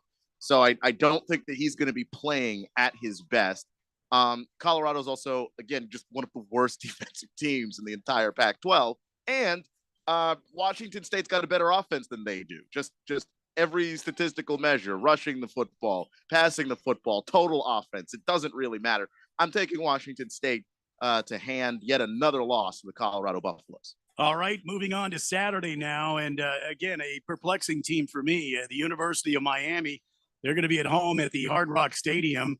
And they're welcoming in top 10s ranked Louisville, the Louisville Cardinal, coming to the Hard Rock Stadium. Again, I don't know who to pick in this. I mean, Louisville's been playing quality ball. Miami's a good team, but they just keep making these bonehead mistakes. What do you see in this game? Yeah, I think that this is a really interesting game because, first off, at the beginning of the season, if you had said top 10 Louisville, I would have laughed in your face. That is just a nonsensical idea, but here they are. They're 9-1. And Miami is actually a good football team. They are 6-4, and some of the games they've lost, you wouldn't know that they were a good football team. But they've lost a lot of games because they've just made boneheaded mistakes at the worst possible times in games. I think obviously the one that stands out is when they were running the ball when they should have just been kneeling out the clock. Yeah. But they've had other moments where you just go, what the hell are you guys doing?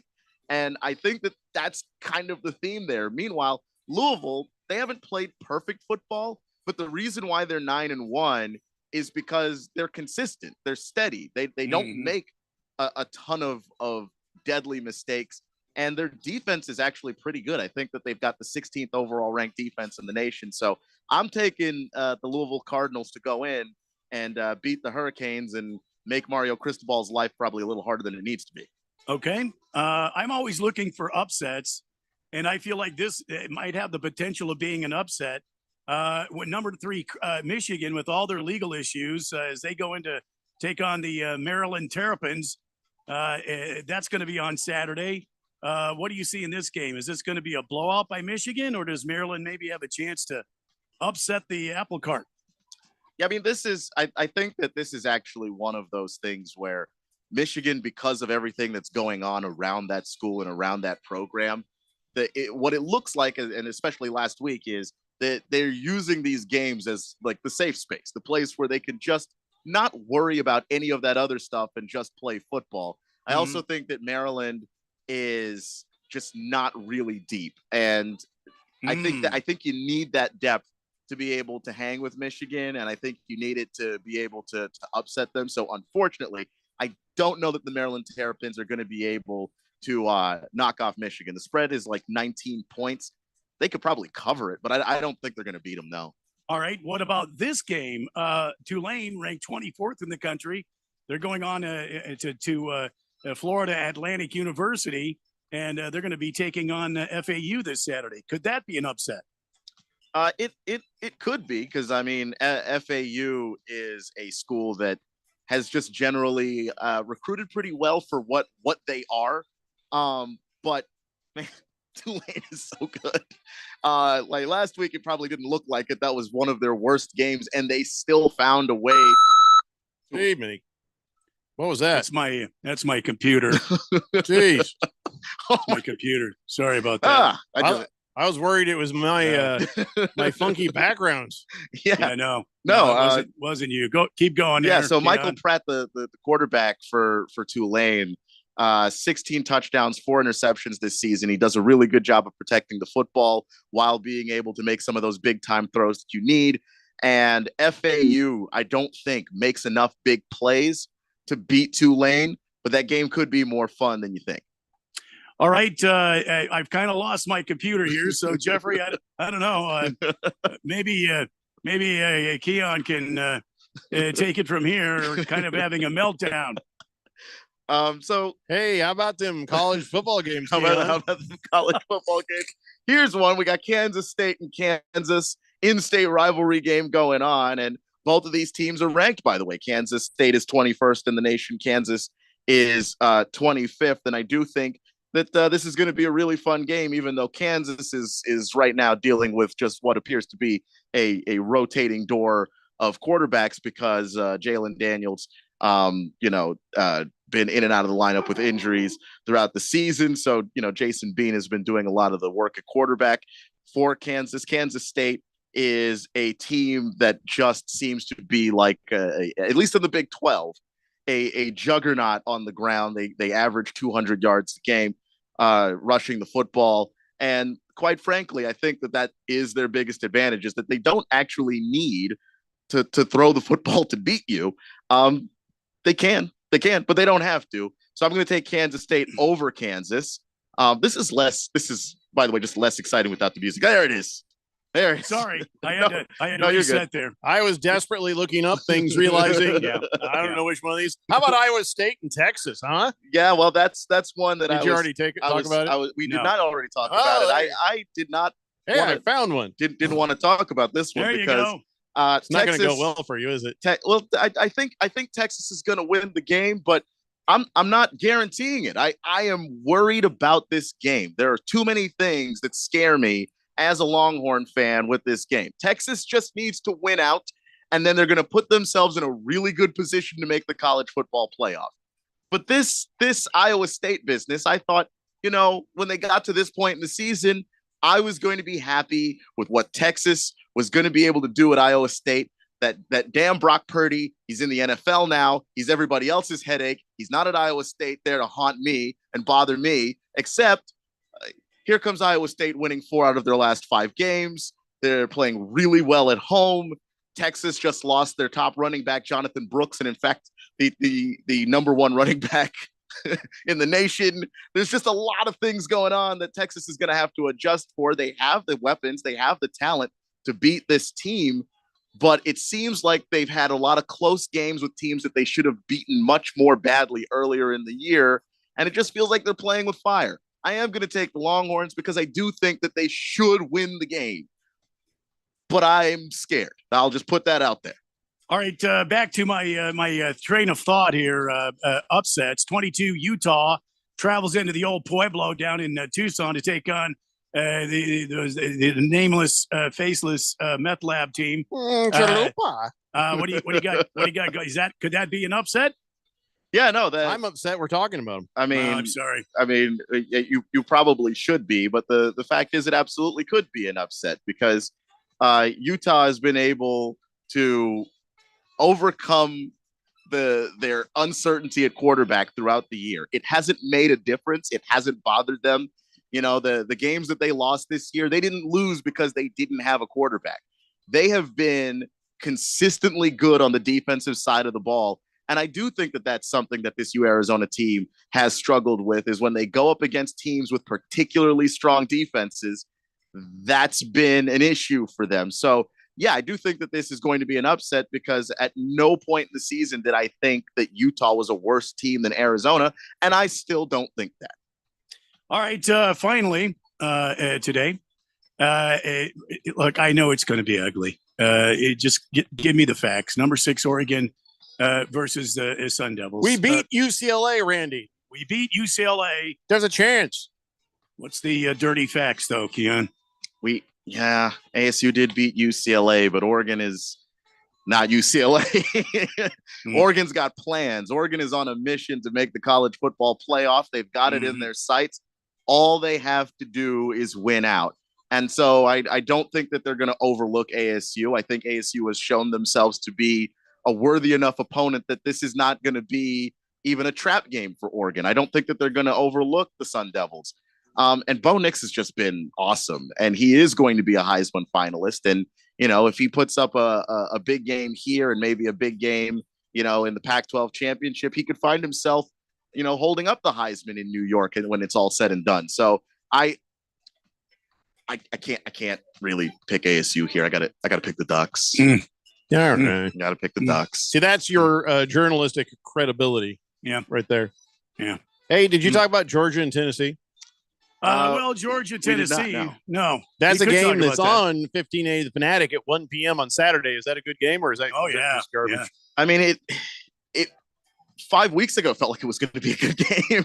It's not going to be a good game now. Georgia's woken up. They know what they are.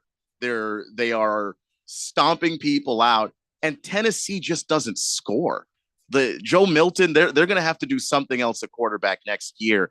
I don't think that they can come back next year with Joe Milton III at quarterback playing the way he is this year and expect good things to happen. They can't throw the football. And against Georgia, they can already beat you if they know, like if you've got multiple options, they're already deep enough they can beat you. If you're one-dimensional the way that Tennessee is, you have no chance. The line on this game is 9.5, and I don't understand how it's not bigger than that. Georgia's going to beat Tennessee real bad. Okay. Gonna beat them like a drum. But you never know. I mean, never know. If they don't put up 20 points in the first half, I would be surprised. Well, I mean, that would bode well for your team, I think. Anytime somebody above you takes a tumble, that's good for you, right? Well, Texas is above Tennessee, so I'm talking about Georgia. What if they beat Georgia? If they beat Georgia, that helps me a lot. That's what I'm saying. Then Georgia could probably go to an SEC title game, lose to Alabama potentially, and now they're just gone. Bye, Georgia. That's what I'm saying. But they've won 27 games in a row, and they're looking for this to be 28, which would be an SEC record. So I don't see that happening. Yeah, if Tennessee beats Georgia, Keon has sold his soul to Satan. That's what it would take. I mean, I wouldn't tell you, but maybe he sold his soul to rock and roll. Yeah, I think that'd be a better way. You know. Yeah. 888-368-1580. Mr. Pringles says, does that horrific beep mean that Keon's time was up? No, it means Randy's computer's time was up, I think. I mean, Jesus. It was like a McAfee thing. I don't even have McAfee. It comes up. It was trying to get me. So I as soon as I heard it, I dumped it and got out of that mess. Yeah. Gee whiz. You got to get somebody in that computer to fix that up for you there. All right. Let's go ahead and take a break. When we come back, I got a bunch more college stuff to talk about. It's not just you doing picks. We're going to go ahead and talk about what's going on with Jim Harbaugh and a bunch of other stuff. It's the Daily Blender here on 1580 The Fanatic.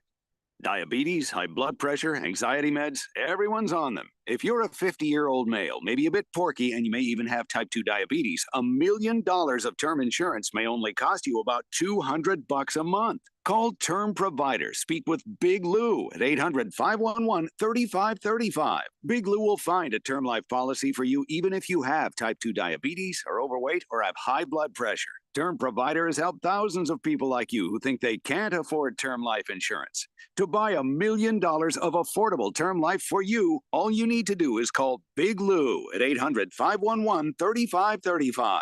Lou will make sure the scales are tipped in your favor. Call 800-511-3535. Big Lou will answer your call and work to fit you into a term life policy that you can afford.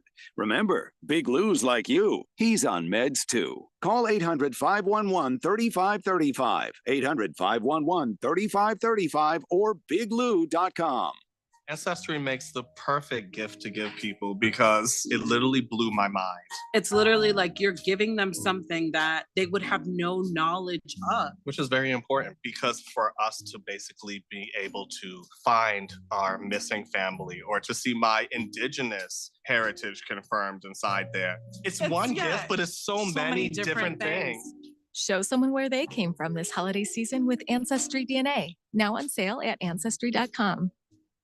Don't let your kids get fooled by the people they meet on social media. It may start as an innocent conversation, but those strangers are using their relationship to deal drugs to your kids. If you think tiny pills can't do much harm, think again. Fentanyl can end it all. Find resources at talknowaz.com. Don't let your kids get fooled. Talk to them. And visit talknowaz.com. This message is sponsored by the Substance Abuse Coalition Leaders of Arizona. If you're rolling over your 401k to an IRA soon, but not sure if you want to go all in on this crazy market, here's what many retiring professionals are doing. How about a safe and secure IRA offering a contractually guaranteed 10% income bonus that grows 7% annually guaranteed? Your income can double in 10 years. Meanwhile, neither your principal nor your retirement income is ever subjected to a market downturn. Even if the market crashes by 50%, you get the 10% bonus. Your income keeps growing at 7%, and your principal may grow without losses uncapped. You go up with the index, never down, forward, never back. Get a 10% income bonus with a 7% contractually guaranteed growth rate. I compare over 1,200 annuities with a fiduciary duty and can help you retire and stay retired. Guarantees rely on the financial strength of the insurer, so compare with leading annuity authority Steve Jurich now. Visit IQannuity.com, IQannuity.com, IQannuity.com. So, what's your favorite thing about sports? The excitement, the action, or the 5-meat pizza and the six-pack? Bingo. That's what we thought. 1580 and 99.3 The Fanatic, and always on at 1580thefanatic.com.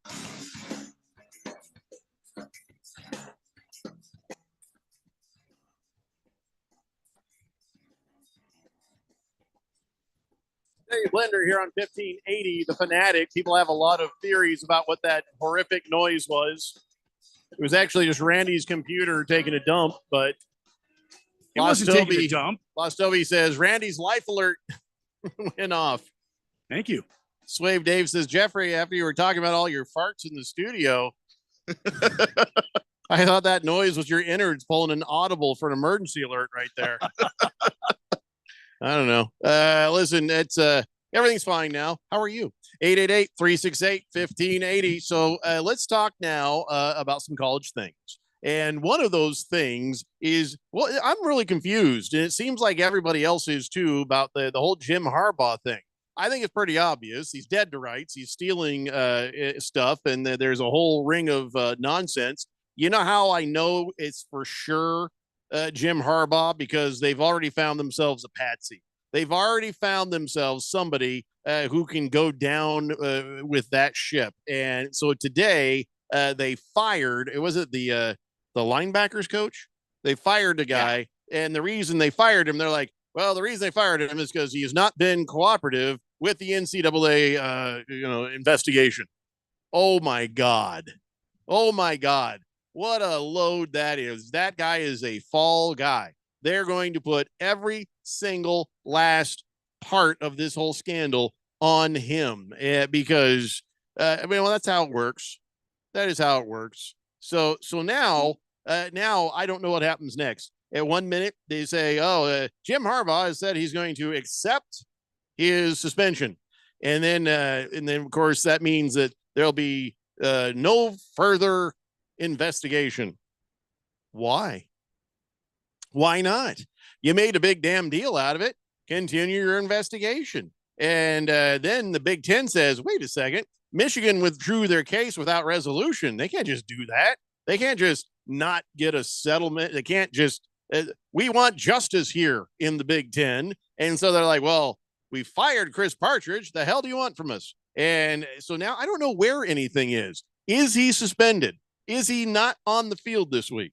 He will not be on the field for the next 3 games. He is suspended. Has this thing been resolved, or are they still in trouble? It seems to have been resolved. I'm sorry, Keon, go ahead. You've got all the well, Michigan was like, wait, there's new information out there. So Big Ten says, wait, we can't just let it go like this. Yeah. And so like the NCAA seems like they want to wrap this thing up. But the Big Ten, which basically consists of the other 13 member schools of that conference, are like, wait, now hold on. You know, if they were stealing signs, and they were stealing signs mostly from the rest of us, what does that look like? What does that mean? You can't just fire a linebackers coach and move on, you know, and there was more information that came to light. You know, Michigan was absolutely insisting that the Big Ten had no right to be able to punish them. And now they're like, no, Big Ten, punish us. It's fine. It's okay. We've basically, we know we messed up because there's some stuff coming out about, you know, one of the boosters was helping to fund Connor Stallions, the guy that was recording all of the other teams on the sidelines. Mysterious booster known as Uncle T. So they're trying to get it away from Harbaugh and to a booster. Well, the booster was funding it. That's still bad news for Harbaugh, because that means that people in your program absolutely knew what was happening. I think Michigan just doesn't want any further investigation of this as new information continues to turn up. And they should have just laid down early. Like the moment that they were wrong and they knew they were caught, just take what they're going to give you and move on. Yeah, I think a 3-game suspension seems like a very small price to pay for this mess. Well, keep in mind, he's already missed 3 other games. So that would be a total of 6 games that he's missed. Oh, okay. Yeah, he started the season missing 3. He's now about to miss 2 more in addition to the one he just missed. And the NCAA, I know they want to squash this, but they haven't officially done so. They are still investigating Michigan, because I think they know what that looks like. They absolutely have to come away with something, or else this just looks like a farce, basically. Is Michigan undefeated right now? Michigan is undefeated right now, 10-0. All right. So he's able to be at practice, and there's 3 more games like this. And we've had these conversations before where in college, we talked about this with Deion Sanders. The actual coach doesn't really do the coaching.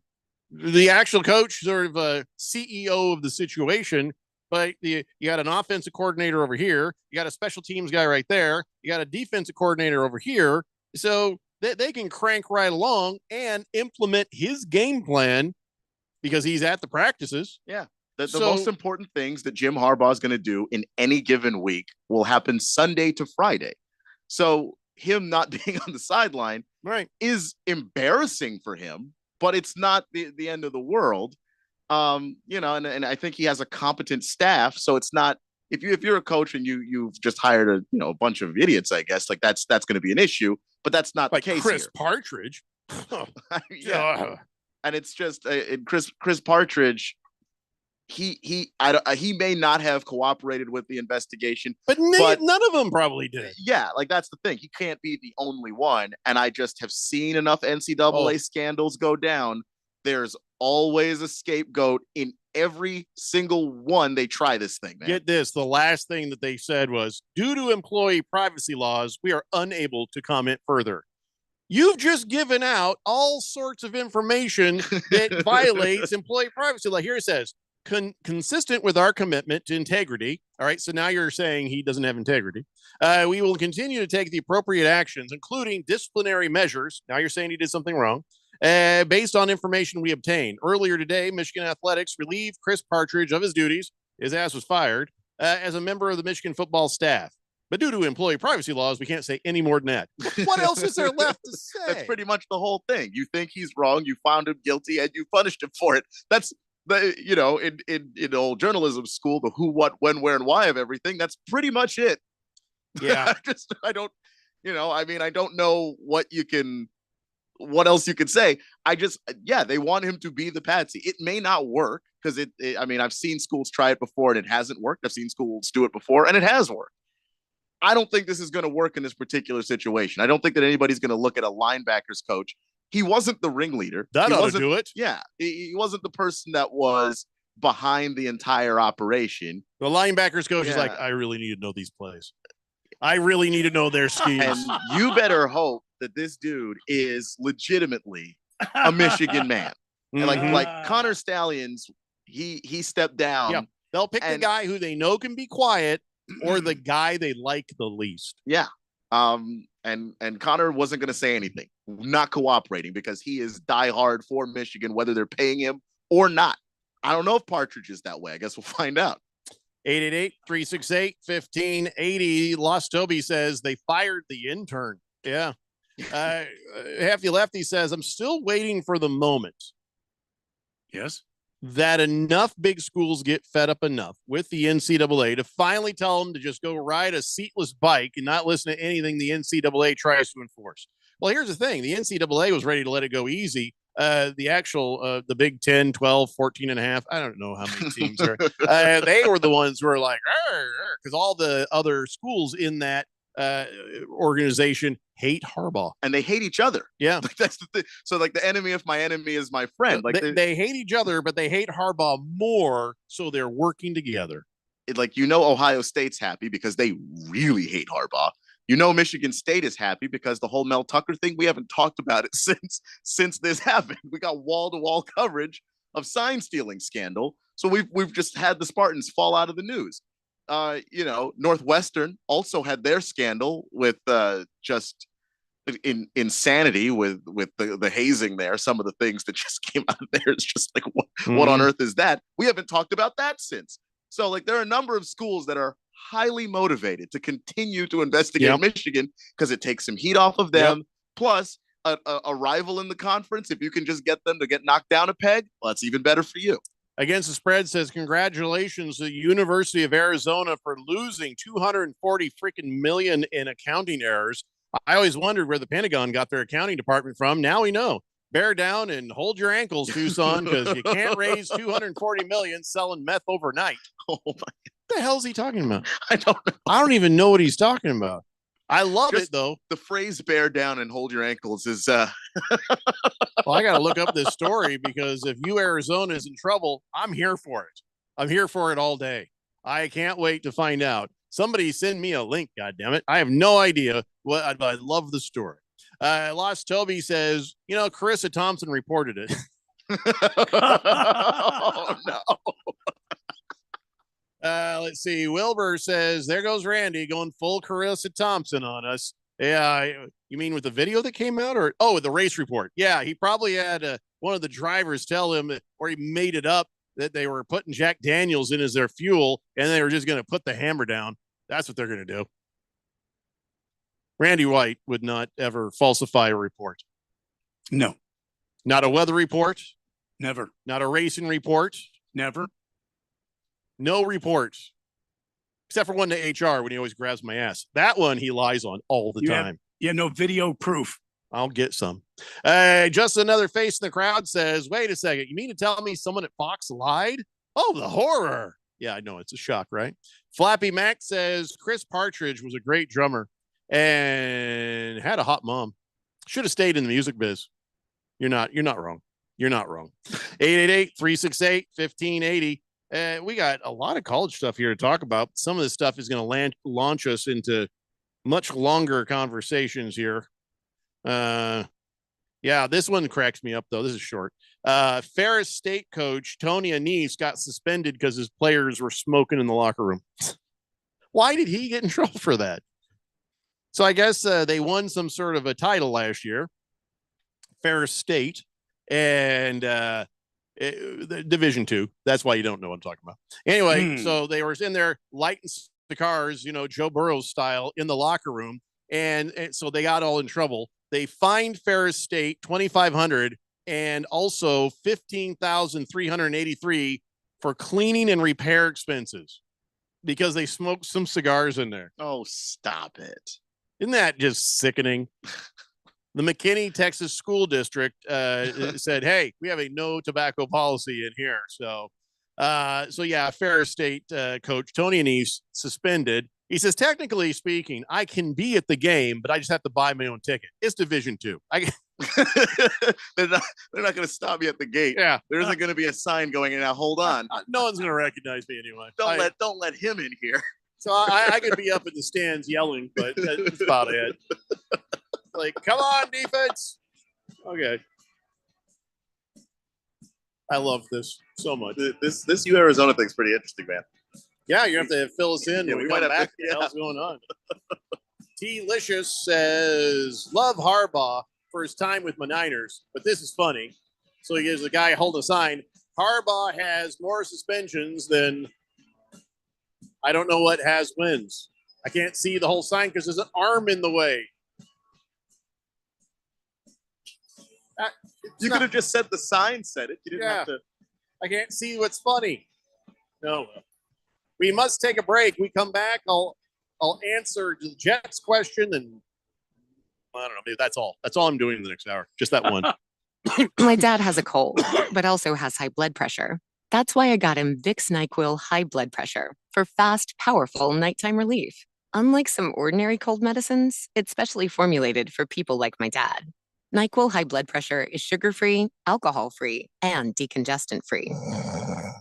Vicks NyQuil High Blood Pressure. The nighttime sniffling, sneezing, coughing, aching, fever, sore throat, cold, and flu for people with high blood pressure. Like my dad.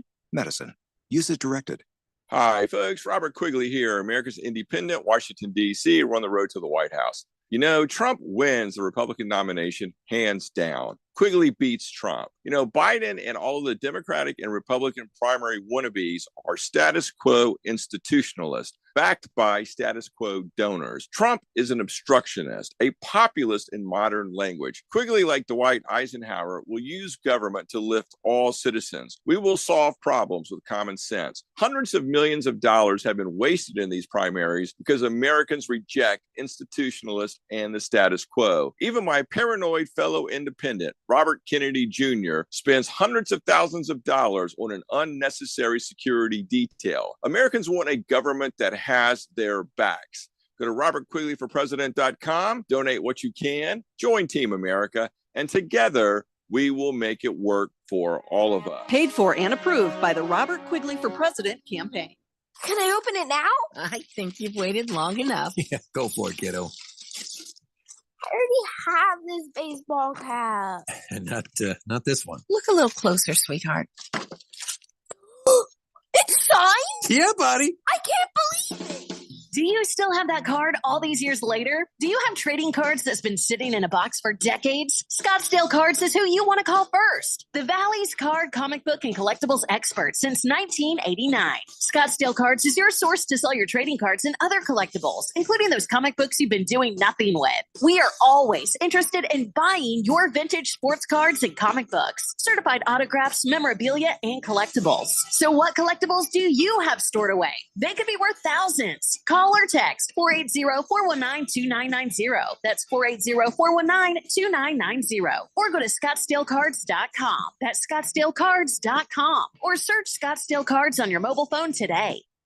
Ancestry makes the perfect gift to give people because it literally blew my mind. It's literally like you're giving them something that they would have no knowledge of. Which is very important because for us to basically be able to find our missing family or to see my indigenous heritage confirmed inside there. It's one gift, but it's so many different things. Show someone where they came from this holiday season with Ancestry DNA. Now on sale at Ancestry.com. KQFN Tempe. Also transmitting on K25CD Phoenix at 99.3 FM and K24EU Fountain Hills at 95.9 FM. It's time for the third hour. All right, people, settle down because it's time. For what? Showtime. When does it start? Right now. 3, 2, 1. Let's get on with the show. Let's do it.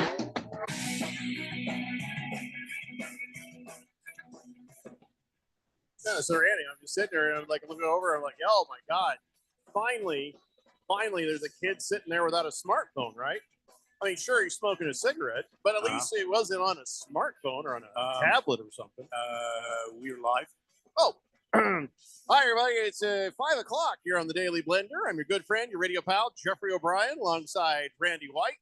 Got Keon Rose in the control room, and you guys are on the Fanatic text line, 888-368-1580, as we broadcast live in the Harmon Solar Studios in Scottsdale. All right, we got to get caught up on the text line, but I figured out what T-Licious was trying to send in. He sent in the thing, the guy has a sign that says, Harbaugh has more bowl wins than suspensions. No, he has more suspensions than bowl wins. Oh, I just completely destroyed it. There goes the joke. But it's 2 suspensions to 1 bowl win right there. So, okay. I guess it's funny. It is in the sense that, they hired Jim Harbaugh to win bowl games and compete for championships. What was he suspended for before? He's been suspended twice? This season for the same thing, basically. The 3 games to start the year were at the beginning of the investigation. Like we know you're involved in something. And then as things deepened, they were like, okay, this is actually deeper than we thought. The Big Ten was the one so the NCAA suspended him the first time. The Big Ten suspended him this time. So yeah, the Big Ten was like, nope, you go back on the shelf. We're looking into this. Makes sense. Now it all makes sense. Thank you, T-Licious. Sorry, I blew the joke. Lost Toby says Randy has a PhD in journalism from Trump University. Your fake degree. Where is that from? I didn't know Trump had a university. Oh, yeah, he did. He did. Huh. It doesn't exist anymore. Went bankrupt. Yeah. Ah. His business. Yeah. Okay. Blissful Hayes says smoking in the boys' room. That's locker room. The Jet says, hey, Keon, does Nebraska have a chance against Wisconsin tomorrow night? Wisconsin. Yeah, I think they do. Let me take a look here at some numbers, but I do think that they've got a shot. I mean, is this a good Wisconsin team? Yeah, but I think Nebraska has shown throughout the season that they've gotten better as the year has gone on. Wisconsin's only favored by 6. It's not. This is definitely not one of those impossible to win games. So yeah, no, I definitely think they've got a shot, a really good one. So during the break there, you promised you were going to find out the hell people were talking about. Arizona lost $230 million. How do you lose $230 million? Accounting errors. Happens in the government all the time. The money's got to go somewhere. So it's not an error. It's not like somebody's stealing money. It's something as shady is going on. And there are a lot of people at that university right now calling for an independent investigation of the finances because should be some ASU students then. We can count. Probably not an unbiased investigation, though. But it'll be hilarious. I mean, it'd be hilarious, yeah. But I think it's going to be hilarious on its own because yes, the university president basically showed up with his pockets turned inside out and went, "Whoops, we don't have $240 million." And then he said because the athletic department drained it all. The athletic department already has a budget of $100 million. So where is the other $140 million, Robert?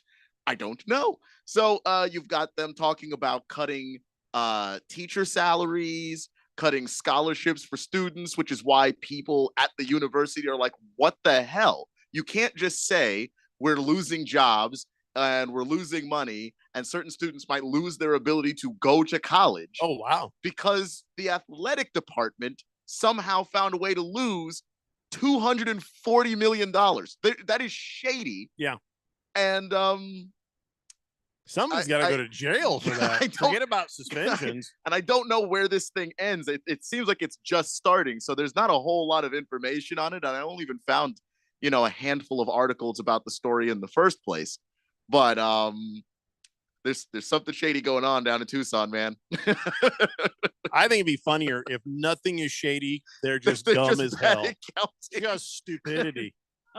Oh my God! I forgot to carry the one. They're going to find it in an account that's sitting there that they use to buy erasers for the chalkboards.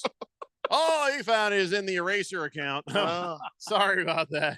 Oh my God! $40 million in the eraser account. Whoopsie. Oh yeah, could happen to anybody. Even better right there. And this shows up when the football team's ranked 17 in the country. I'm just saying, there's something that does not feel right. Like, we couldn't get enough NIL money. So here's $1 million for you. Here's $1 million for you. Here's $1 million for you. It's surprising to me that U of A cannot raise the NIL. I mean, their boosters generally and their graduates are a voracious group, and they can call to action like thousands of them on a moment's notice. I mean, I wish ASU was like this, but no, U of A is like this. I mean, you can watch the Twitter feeds light up if something is accused of happening at U of A.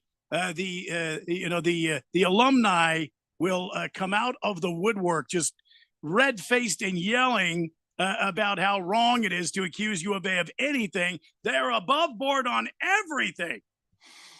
Well, you want to really get a U Arizona person to like have a like kind of thing. You say Schleybaugh.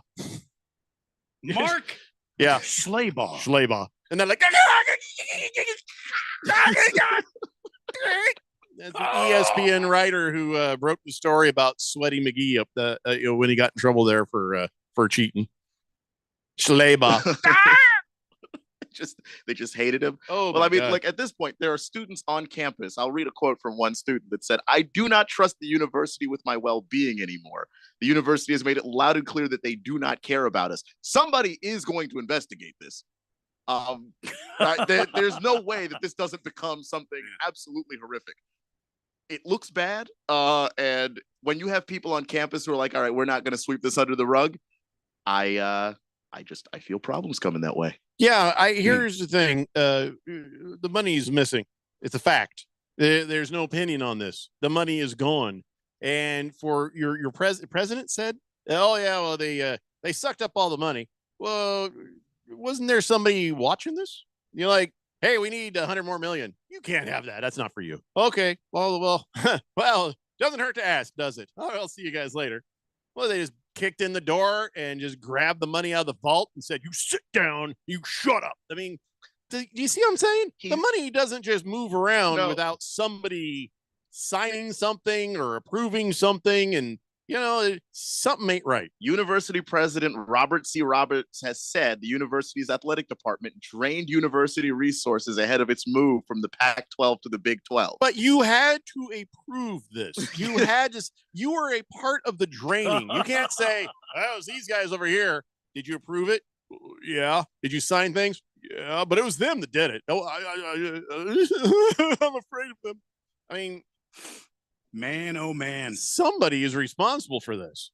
Somebody is responsible for this. And also you have a number of schools who have managed to successfully move to the Big 12, including ASU, that did not find a way to burn through $240 million on their way to just changing a conference. Let me remind you, Arizona State University, #1 in innovation. And Arizona, #1 in meth. So right there could explain a lot. I feel bad for the kids that are just going to school there. All the kids that are maybe got a half scholarship, or they got a scholarship on on their schoolwork rather than their athletic abilities. And I feel bad. Here they are trying to go to school and get an education and better themselves. And now here comes the university president that says, oops, missing $240 million. There are 4 schools leaving what is left of the Pac-12 to join the Big 12. That would be U Arizona, obviously, ASU, Utah, and Colorado. And so far, only U Arizona has managed to lose $240 million in the process. That just feels wrong. No, it feels about right, to be honest. No, that actually tracks. It's U Arizona. Mr. Pringle says, well, I guess what's going to happen is U Arizona's defensive coordinator is going to get fired now, right? That is standard procedure, Pringle. He's the patsy. It'll be the head volleyball coach. You're out. Get out of here. Yeah. I don't listen, I mean, you're worried about the kids that are going there. I'm like, man, you should have been, it's not the brightest and the best. You should know better than to go to U Arizona. You know what I mean? If you don't Well, already know that, I know it. I know, but I feel bad for the kids that are just trying to get better. You know, I feel like do Darwin things is better. doing his job right there. I don't think that when you went to a school that you thought, oh, the management of this school is going to lose $240 million. People have graduated from there before, so it's unfortunate that happened to them. Yeah, that's a lot of money to pay to go south of the border to another country, a strange land, try to go to school, try to avoid the people selling meth and heroin and all these things that could happen to you there, and then to find out that you got this diploma and you're like can't understand every time you show it to someone. Why are they laughing? Why is this funny? This I don't understand. Yeah, that's a life lesson for everybody when it comes to you, Arizona. Ugh. Blissful Hayes says, how much did Arizona, have to pay former head coach Kevin Sumlin after they fired him? Oh, tons. I don't think it was $230 million. Tell you that. No, but it was a lot. Hamilton Porter says, you think you've seen a crappy division before? Go look at the Big Ten West. Good God. Good God. Good God. Yeah, the Kevin Sumlin buyout at Arizona was $7.5 million. Well, that's still there's 200 and 23 million still unaccounted for. What you didn't see was Jeffrey kicked off both shoes to use his toes to count up doing that math. I had to. Oh my God, Kevin Sumlin is doing probably better than Jimbo Fisher. He's getting paid. He got paid $7.5 million of a buyout, plus the $11 million that he was paid from Texas A&M. Man is getting paid nearly $20 million to not coach football. Just leave us alone. Man, don't worry about your kids being wide receivers, running back. You get them kids to be coaches. Coaching. You get a nice run at Florida Atlantic or somewhere. Get yourself a nice Power 5 job, and then just tank. Go on vacation and get paid to do it. Moist one, no, the university president of Arizona is not Robert Quigley. T-Licious says, but he is on the road to the White House. Sounds like Northern Nogales Community College kind of stuff going on there, huh? Yes, indeedy. Yes, indeedy. Oh, by the way, remember that baseball coach for Alabama, Brad Bohannon? Who could forget? Who was betting his team, his own team. Mm-hmm. Can't understand why he got caught with all those cameras, I guess. Well, it's not just the cameras. It's also that almost nobody bets on college baseball early in the season. So it gets attention. So your one bet moves the line just drastically. 2 bets move the line. One of them being $100,000 straight bet that he put that included LSU beating Alabama. Oh boy!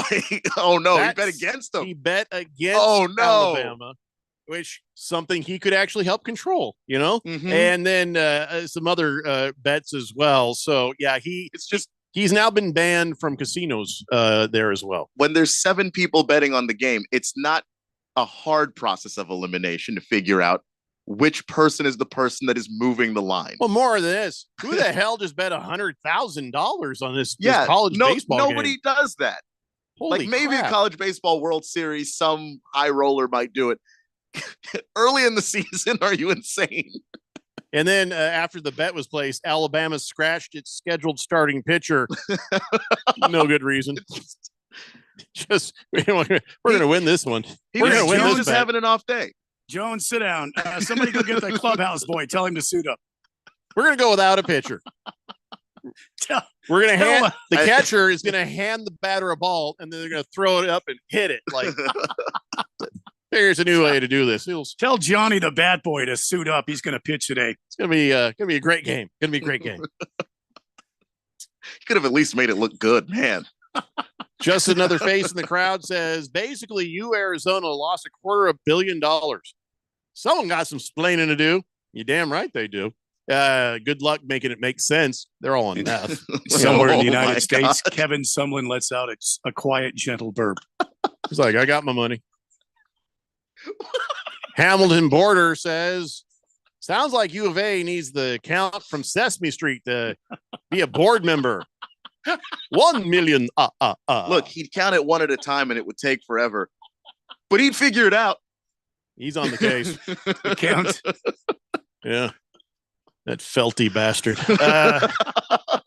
Navy Devil says Kevlin rumbling around was rumbling was his nickname at U Arizona. Kevin Yeah, Rumbling. Hey, so remember when somebody broke into the locker rooms there and Deion Sanders' kids from Colorado, it was at the Rose Bowl, and they broke in there and they stole all the jewelry. And I'm just like, why the hell would you trust your jewelry to sit in your locker? And they're, well, they're supposed to have security there. Yeah, but really, for me, the first thing is you're dumb if you're leaving a bunch of jewelry in a locker room while you're playing a football game. All right. But that's not the point. Some people did some bad things. They went in, they stole, they did something they weren't supposed to do. So really, that's about them. And then guess what? The dudes got caught. And so then now everybody's like, oh, we should be nice to them. Deion Sanders was like, whoa, they deserve forgiveness. And Chip Kelly is like, hey, guys, you know what? This shouldn't ruin their lives. Let's have some leniency on these locker room thefts. And I don't understand that at all. Listen, these kids, whoever they are, and I say kids, they're college kids, right? Broke the law. They stole things. There should be some impact on their lives from this. I'm not saying take away their entirety of future, but you got to have consequences for these actions. It wasn't a mistake. They went in and stole things. They tried to say stuff like, oh, we didn't realize we couldn't take that stuff. Really? What? You didn't realize you couldn't take that stuff. Well, you didn't tell me I couldn't take that stuff. Now, there's a Gen Z thought process. You didn't tell me I couldn't take the stuff. There were no signs that said I couldn't take stuff. It was in a locker. Was it your locker? There's no signs that said I couldn't take that stuff. You know, that kind of attitude and thought process. What I don't understand is these old guys who are like, I think a mistake at that age is a valuable lesson they can learn from. But it shouldn't ruin their lives. So you got to let the judicial system take its course. But, ruin their lives. No, they shouldn't ruin their lives. They made a decision and they need to have some consequences. It would ruin anybody else's life. Yeah. It's ruined lives before. People have made those kinds of decisions. I remember, there was the story about that brawl that Allen Iverson was involved in when he was younger. And it absolutely destroyed his ability to play football, which is the sport he wanted to play first. And that's why we ended up playing basketball, where Randy Moss got into a fight protecting a friend of his, actually.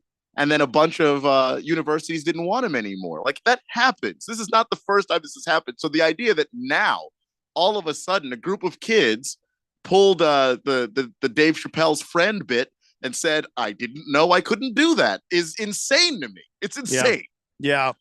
So I don't understand, why are they calling for the leniency? What is their angle for Chip Kelly and Deion Sanders? Deion Sanders is, he's a nice guy. He's full of himself. He might be like 10 times the narcissist you'll ever know, but he seems like he's got, a morality base, maybe. I don't know. Chip Kelly, I don't know. What is their angle here? I think Deion just genuinely is a very Christian man, and forgiveness is something that he teaches and preaches about all the time. He literally preaches about all the time. He does. I think Deion genuinely just wants to be forgiving. I think Chip Kelly, these are his recruits. These are players he was recruiting. He doesn't want them in trouble because they could be his players. He's the one who should. That's the angle. He's the one who should throw them out the most. Okay. Yeah, he should just move on. Right. Like, for me, it's like if I have a program and I invite you to the university to come watch us play, which is what they were there for. These are actually high school students from Beaumont High School. You don't want these guys on the team now. Exactly. Like, if I'm building a culture and you think it's okay to just go into somebody else's locker and take a bunch of things that aren't yours, I don't even want you on my team. So I get Deion's coming, I think, from a good-hearted place. I think Chip Kelly's coming from the place of like, no, I'm trying to recruit these guys. And if they're not severely punished, they can still play for me. Somewhere out there, Urban Meyer is sitting there going, "Ooh, those are my kind of guys. Those are my kind of guys." I actually think Urban Meyer's on the opposite end of the spectrum. Did they kill anybody? No, Yeah. I don't know if they're rough enough, honestly. Yeah. Oh, right. Yeah. Soft. Committed any homicides lately? Yeah, come back when you've done something really impressive. Soft serve. That was the Urban Meyer thing, was get one Tim Tebow and then just it didn't matter who else you recruited because you could always point to the one good guy and just be like, him. See, but I recruited him. By the way, Deion Sanders, well, if this is true, this is dirty as hell. He's saying that other schools are telling kids, "Oh, don't go to Colorado. Deion's not going to be there. He's going to Texas A&M. He ain't going to be. So if he's recruiting you, don't go there with him. Come with us because he's not going to be there." But he's like, that ain't true. That's kind of dirty right there. And that's the thing is Deion's going to have to get used to this because college football coaches are ruthless, man. They will lie to recruits. Dirty. They will tell you, look, you go play for that guy, he'll keep you on the bench forever. You go play for that guy, he'll be gone next year. Like they say stuff like that. He's going to put a finger in your bum. That guy right there. Might be a bridge too far in the accusations. That's a thing? I bet they're saying that. But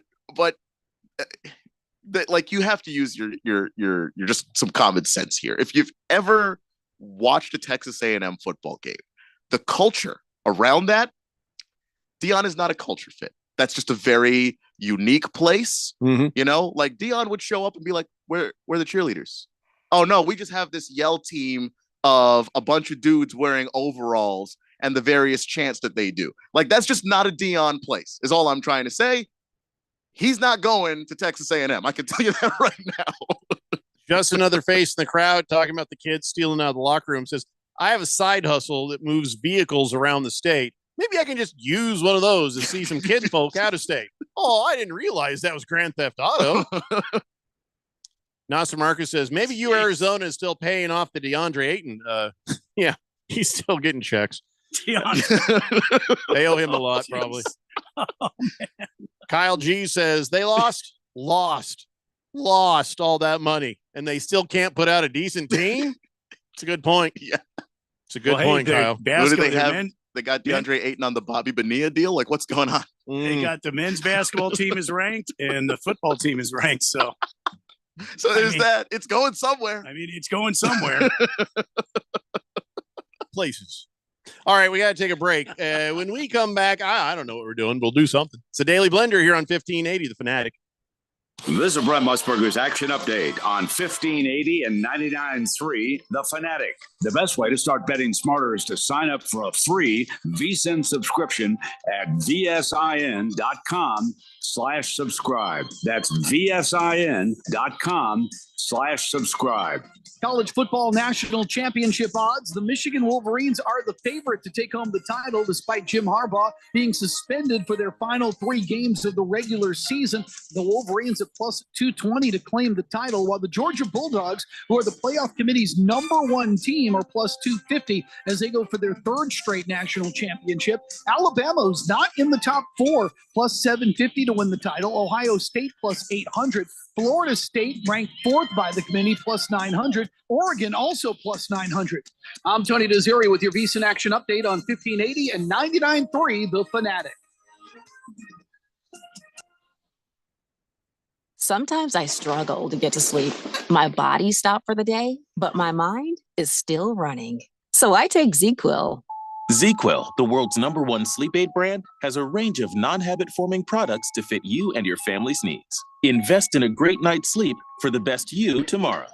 I'm awake and ready to take on anything. Better days start with ZzzQuil nights. Explore our products at ZzzQuil.com. Use as directed. Keep out of reach of children. Hi, folks. Robert Quigley here, America's Independent, Washington, D.C. We're on the road to the White House. Today, who are my favorite presidents? Well, they're Teddy Roosevelt, Dwight Eisenhower, Jimmy Carter, and, of course, Andrew Jackson. Teddy Roosevelt was a great outdoorsman, so am I. Dwight Eisenhower, a war hero and a Republican president that showed that big government can do great things if managed properly. Jimmy Carter was very unpopular in his lifetime. However, he did show how great of a senior statesman he was post-presidency. Andrew Jackson, I love Andrew Jackson. Forget about the slavery stuff. He tells us that there's a great tension between the judicial branches of government and the executive and legislative branches. We will come back to this. Big government can be a force for good. These presidents tell us that there's a triumph of the ordinary man that will take America far. Career politicians are the wrong way to go. Join Team America. Go to robertquigleyforpresident.com, donate what you can, and together we will make America work for all of us. Paid for and approved by the Robert Quigley for President campaign. Ancestry makes the perfect gift to give people because it literally blew my mind.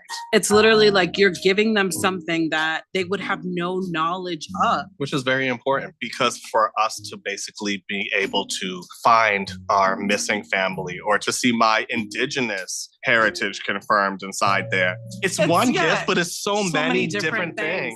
Show someone where they came from this holiday season with Ancestry DNA. Now on sale at Ancestry.com. Did you know there are resources out there to support every Arizona service member, veteran, and their family? The Be Connected program is available statewide at no cost. We're here to help you navigate the system and get connected to whatever resources you need. Call 866-4AZ-VETS to talk directly to caring people professionally trained to help you. This message is brought to you by the Arizona Coalition for Military Families, the Arizona Department of Veteran Services, and Arizona's Be Connected partners. Grand Canyon University basketball is back for another exciting season. After advancing to March Madness in 2 of his 3 seasons as the head coach, Bryce Drew brings a team to the court this season, picked to win the conference once again, and led by first-team All-WAC selection Gabe McLaughlin and WAC preseason Player of the Year Ray Harrison. Check out the schedule at gculopes.com to find matchups with San Francisco, DePaul, Liberty, and last year's national championship runner-up, the San Diego State Aztecs. Join me, Michael Potter, and Lopes insider Paul Coro all season long right here on The Fanatic, the home of Lopes basketball.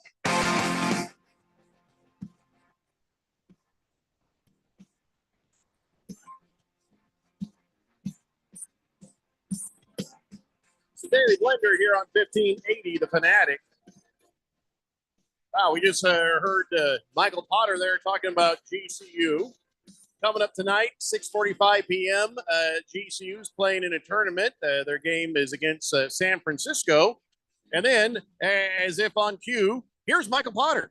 Hey, Michael Potter, how are you? I'm doing great, boys. How we doing? Doing all right. So you're over there at that place where the Coyotes used to play right now, right? Allegedly, yes. Allegedly. And so tell us about this tournament. And, of course, we're going to want to find out exactly how things are going with the boys on the GCU team. But what's going on here with this tournament this weekend? Yeah, just nice little tourney here. Arizona Tip-Off Classic. Lopes played NAU. Each team gets like a home game, so they played NAU to kick off the tournament the other day. And then tonight we've got San Francisco, and then we'll play on Sunday either DePaul or South Carolina, whoever wins that one. They've got this bracket that we're in. Then there's another bracket that had NAU and VMI and South Dakota and Purdue Fort Wayne. So we're in the upper bracket, I guess you'd say. And so we got this one today, and we got one tomorrow or Sunday. All right. So if you beat San Francisco, you're going to go to the championship here of this tournament. And exactly. And then whoever is there, that's who you're going to play. If South Carolina or DePaul. Yep, at 5:30 on Sunday. If you lose, wait, what? If you lose, then you're playing for third place? Yes. Okay. So, well, see, here's the way I had understood it, and maybe it's changed. If you win tonight, and we bet you will, then you're saying you're going to play on Sunday at what time? 5:30. So if you win, it'll be at 5:30. So pregame at 5:15, or is pregame at 5:30? A pregame at 5:15. Game Okay. at 5:30. You got it. All right. Now, this is Arizona time, right? Yes. Okay, just checking. Yeah, we're in Arizona still. Right. If sorry. Hey, Jeffrey. It time is out. the West Valley. No, you're right. It's at 5 on Sunday, not 5:30. My bad. 5 for the game time. Okay, so if the game, then it'll be 4:45. Yes. Will be the pregame. All right, and then if you lose, which we don't expect that to happen, That's not going to happen. but if you do, then that game is at 2:15. Yeah, we come on the air at 2:15. It's a 2:30 tip off. Yep. All right, so that's what's going to happen. But it's not going to happen, is it? You're going Not to gonna tell me all about this team and why that's not going to happen. Tell me about how great this GCU team is this year. It's great, man. Okay, great. Good talking to you. We'll see you next time. Absolutely riveting. Absolutely riveting. That was good, right, Randy? This is like, man, woo. You can always count on Michael Potter. No, deep team. Look, Ray Harrison and Gabe McLaughlin are back, and last year we needed those two guys to really combine. I had what I called the Ray rules, and I would come into a game and say, man, if Ray gets 20 and Gabe gets 10 rebounds and 15 points, we got a good chance to win. Those two guys right now are our 6th and 8th leading scorers because we've just got such a deep team. Not that they've digressed. They just haven't needed them like we needed them last year.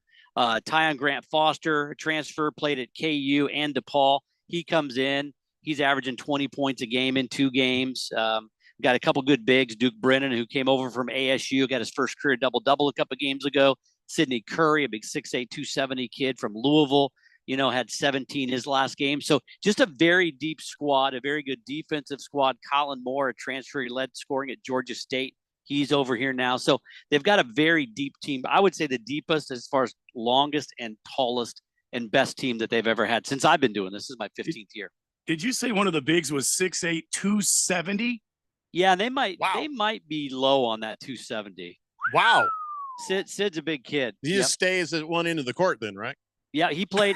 No, man, he can move too. I mean, really, he can come down the court. Nobody wants to see him. He played at Louisville for 3 years, and after he went off for 17-2, the message boards of the Louisville team, which is not so hot this year, they were very upset that he was playing with us and not with them. Oh, too bad. Yeah, too bad. So you're looking at this team and you're feeling like, wow, pretty good team here. A really great team here. Is this the best team you've seen in a while here? Are you thinking March Madness type of team here?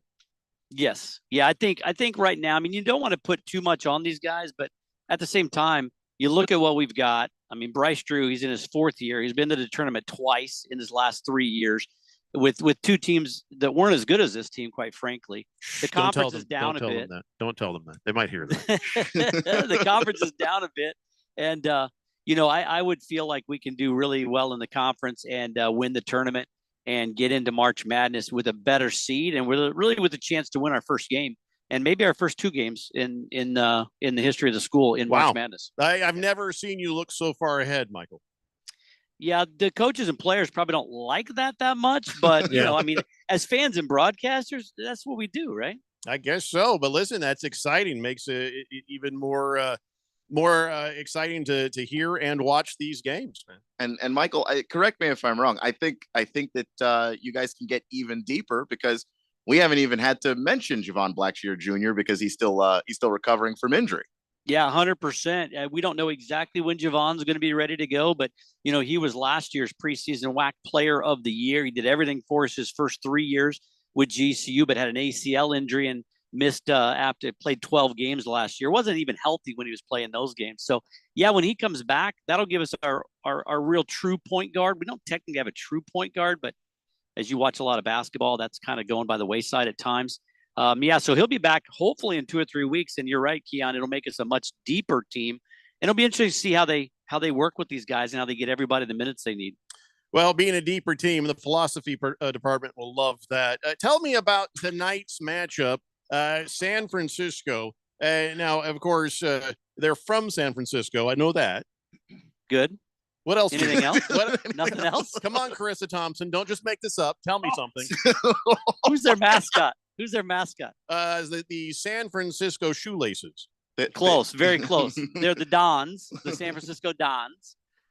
They're coming in 2-1. They were picked 3rd in the West Coast Conference behind St. Mary's and Gonzaga. St. Mary's was actually picked to win that conference above Gonzaga by the coaches. They're picked 3rd in that conference. I don't know if you follow KenPom at all, the rankings, the analytical website that ranks college basketball. I get my palm read every now and then. There you go. Similar. We're ranked number 70 in KenPom. They're ranked number 88 in KenPom. So it should be a good. I mean, it's by far going to be the toughest team we've played all year. But I feel like we have a better team. But this is going to be the best test for GCU because they are in the top of that West Coast Conference, which as a conference is ranked about six spots higher than the Western Athletic Conference this year. Hey, Michael, you were talking about how deep this team is. How does Coach Drew figure out how to play everybody and how many minutes that'll, make guys happy and also build chemistry and all of that stuff? How do you even work that out? Because there are a number of players that seem to take over the games at different points from what I've heard. So like, how do you figure out how to even set a lineup with a team this deep? Yeah, coach, that's going to be the biggest thing for the coaching staff, right? I mean, it's going to be a meritocracy, right? Who plays the best is going to get the minutes, but then how do you handle those guys who might have had an off day and not gotten the minutes, and then somebody else takes their spot or takes their minutes? Right now, it's great. Everybody's like, hey, we just want to win. We're not about minutes and scoring. You know, who knows what'll happen down the stretch. Right now, everybody's saying the right things, and it seems like, too, it's a very mature team. I mean, Sid Curry is, been at Louisville for a number of years. Tyon Grant Foster, he's with Indian Hills Community College, then KU, then DePaul, was out of the game for a couple of years with a medical issue. So they're a lot older and more mature as well. So you hope that plays into it. But you're right. As of right now, hey, when Tyon was going off in that first game, they just kept feeding him the ball, and he played great. He went 30 points and 10 for 15 shooting. So they just kept giving him the ball. And that's kind of where it's been. Sid Curry went off against NAU, and they just kept feeding the basketball. So far, so good.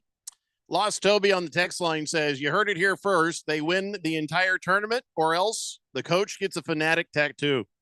I think we should work that out. Yeah. I'll talk to Bryce about that. I mean, you guys know Bryce Drew, right? He's not much of a tattoo guy. So that'll tell us what his confidence level is. Yeah, it didn't have to be a big one. I'm not going to. Oh, okay. Well, that'll make a difference. So San Francisco, I got texts coming in. Pink Eye says Wilt Chamberlain went to San Francisco. Is that true? Yeah. Mm-hmm. It was a bit ago though. Bill Russell. That's his alma mater. So is that true? Also, Bill Russell went there. I guess that's interesting. I don't know if that's true. Yeah, it was a bit ago. It's like saying when we play Seattle U, it's like, oh yeah, but that's where Elgin Baylor went. Well, true, but it was a minute ago. It's been a while, but not today. Bit of a different squad, right? Than back. Who's the most famous person to come out of GCU that you can think of, other than you? Well, did you take some classes here, Jeffrey? Oh no, I got chased off by security once. Well, that might be you. True. That is a true story. That's true. Back in 1993 or 4. We were on the air live when that happened. Yeah. Is that true? Yes. What were you doing? Well, I don't know.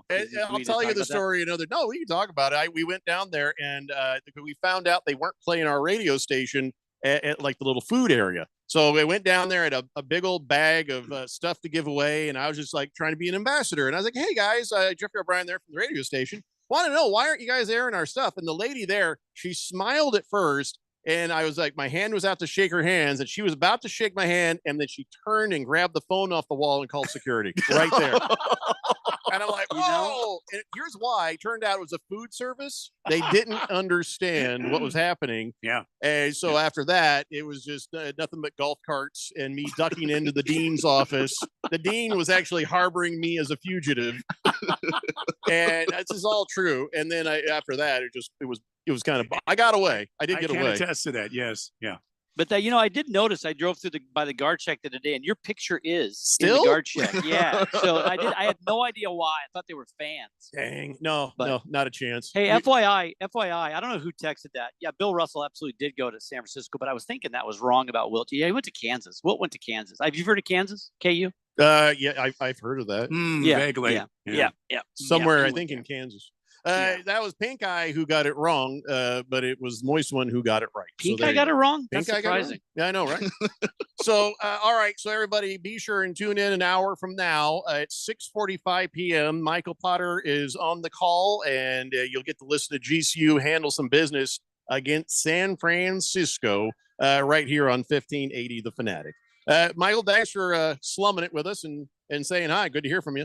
Thanks, guys. It was fun. Jeffrey, if you want to go back and take some classes or get on campus, just let me know. I think I can swing it. I don't trust you at all. I feel like, good call. Yeah, thanks. All right, man. We'll see you later. See ya. All right, guys, we got to take a break. More of the Daily Blender after this here on 1580 The Fanatic. Diabetes, high blood pressure, anxiety meds, everyone's on them. If you're a 50-year-old male, maybe a bit porky, and you may even have type 2 diabetes, $1 million of term insurance may only cost you about $200 a month. Call Term Provider. Speak with Big Lou at 800-511-3535. Big Lou will find a term life policy for you even if you have type 2 diabetes, are overweight, or have high blood pressure. Term Provider has helped thousands of people like you who think they can't afford term life insurance. To buy $1 million of affordable term life for you, all you need to do is call Big Lou at 800-511-3535. Lou will make sure the scales are tipped in your favor. Call 800-511-3535. Big Lou will answer your call and work to fit you into a term life policy that you can afford. Remember, Big Lou's like you. He's on meds too. Call 800-511-3535. 800-511-3535 or biglou.com. Hey, Jeffrey O'Brien here. And listen, Phoenix has had over 53 days of 110 degree plus this summer. This last July alone, we had 30 consecutive days of 110 plus. And this summer heat might just be the new normal for summers here in Arizona. What you need to do is call Harmon Solar today. Harmon Solar could save you over 80% off your electric bills. They're a locally owned, family-owned company. Call Harmon Solar for a free estimate. 800-281-3189. That's 800-281-3189 or go to harmonsolar.com. For the latest from the world of golf, tune in every Saturday morning from 6 to 8 for the Golf Shop Radio Show, presented by PlayGolfMyrtleBeach.com, the golf capital of the world. Hosts Mark Greenhalgh and Matt Blanchard talk golf from tee to green and everything in between. If you like golf, you're going to love Golf Shop Radio. Before you tee up, drop on in. Welcome to the Golf Shop here on 1580 and 99.3 The Fanatic. So what did the doctor say? He said I might need surgery. Wow, it's that serious. Well, we won't know for sure until I talk with a surgeon, but I'm lost. This is all new to me. The decision to have surgery isn't easy, but neither is living with pain. There is an alternative to surgery. At the Naturopathic Physicians Group in Scottsdale, our doctors are experts in full spectrum care using a natural approach and can restore pain-free joint function so you can avoid surgery. Patients come in for a variety of issues, including joint pain, chronic conditions, and issues specific to men's and women's health. We also help restore balance in immune, digestive, and hormone systems, which often improves both immediate physical symptoms and also improves cognition and emotional stability. So when traditional medicine suggests you need surgery, how about taking another approach? Call Naturopathic Physicians Group at 480-451-6161. That's 480-451-6161. Or go to naturopathicgroup.com. 1580 The Fanatic.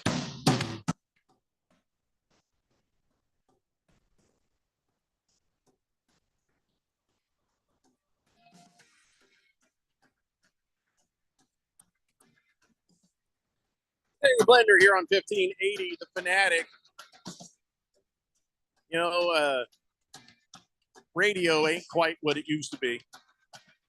But I do got to give a tip of the hat to Q102 in Philadelphia. As we all know, the Eagles are playing the Kansas City Chiefs Monday night in KC.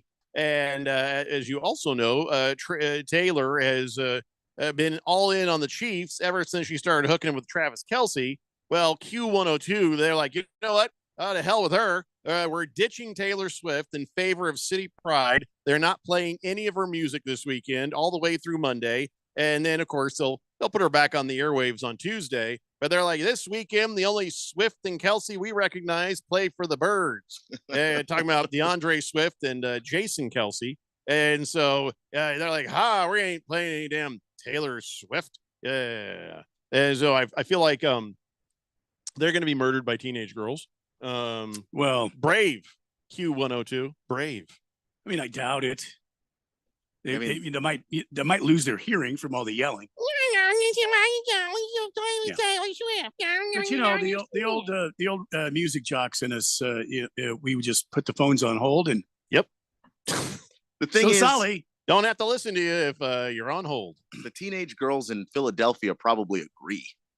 That's the that's probably true. You might be right. It's Philly. Yeah, that's a good point right there. Yeah. Someone out there's some teenage girl that's just covering up her Taylor Swift poster and chanting "Go Birds" in her room. Oh, yeah. So because of all this Taylor Swift nonsense, all the Swifties, I guess they've looked up every single one of Travis Kelce's old tweets, and now you're starting to see them pop up all over the place. and people are commenting on them. And here are some of the highlights. Here now, this is from when he was in high school. This one I think is high school.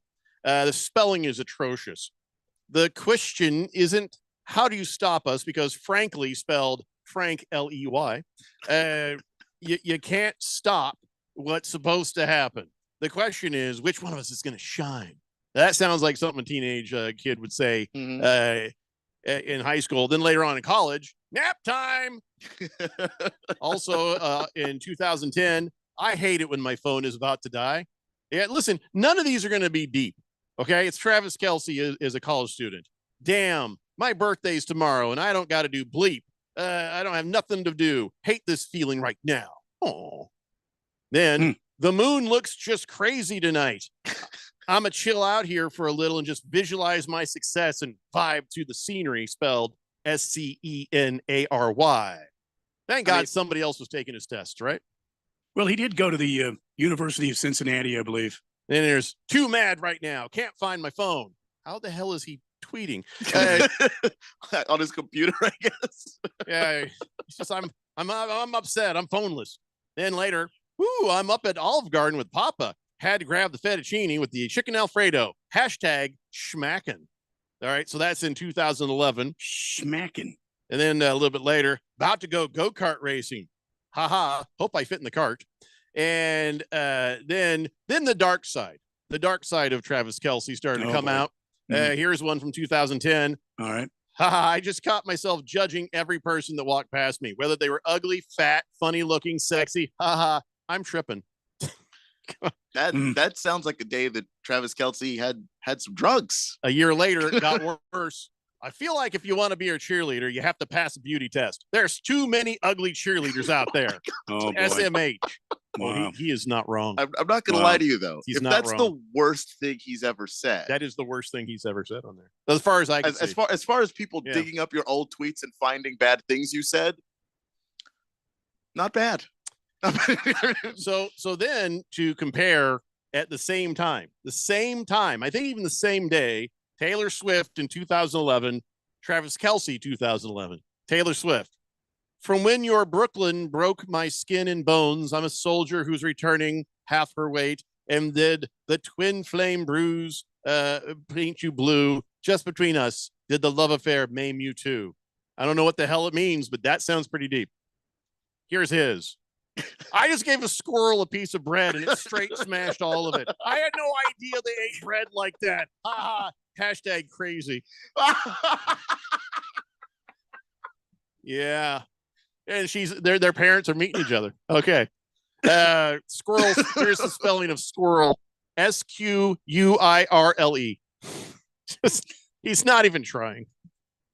And then a year later, right before the draft, Squirrel.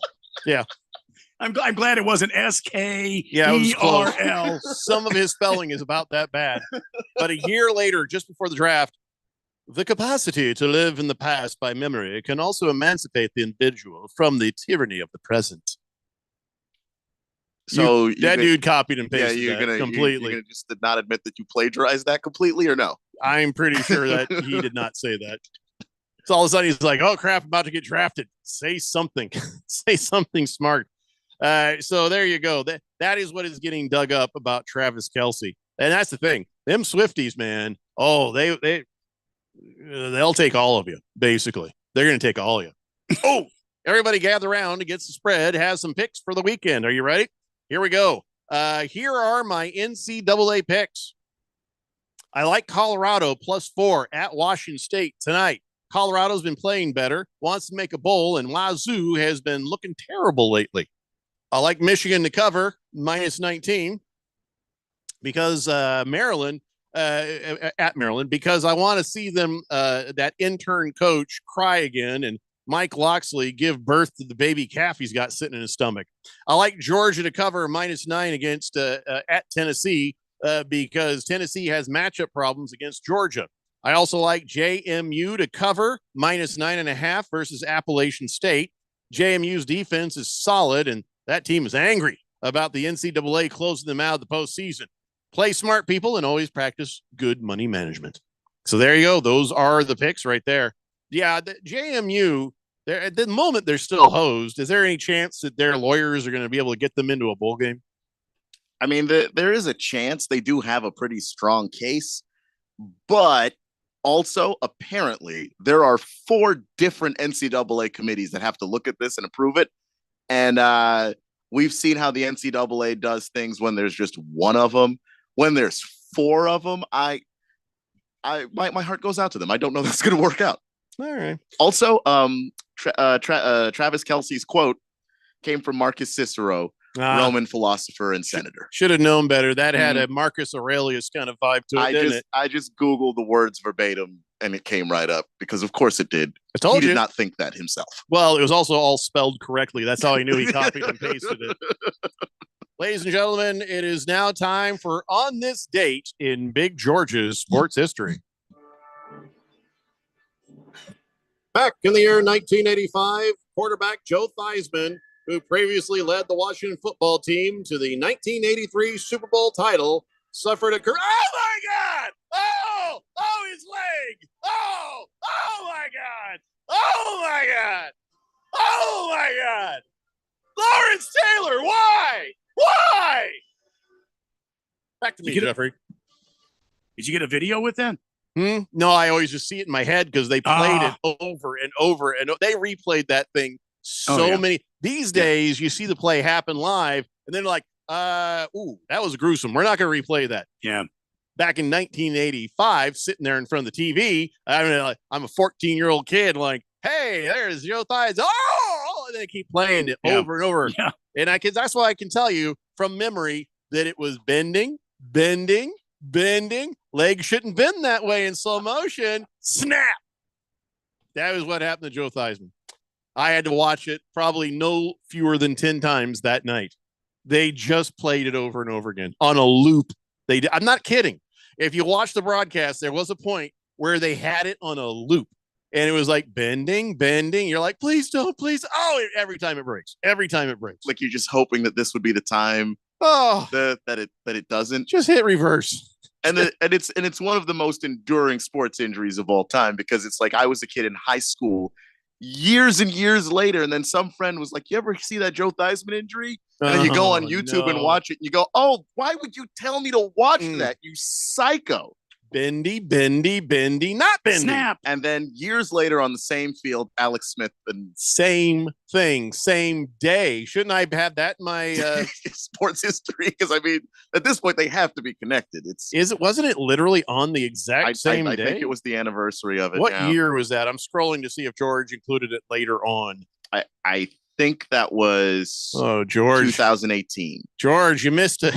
You should have put that the Alex Smith thing in there. It was, I believe it was the same day. Yeah, why isn't that in here, George? You got to update that, I think. Oh, gruesome. Mr. Pringle says, great to hear Against the Spreads college football dance party right there. Well, it's very succinct, and it's all about the bets, my friend. Beer Nut says, Frank Gore injury, 2001. Not looking it up. Not looking it up. No, thank you. Pickle D says, Georgia going to spank Tennessee like a redheaded stepchild.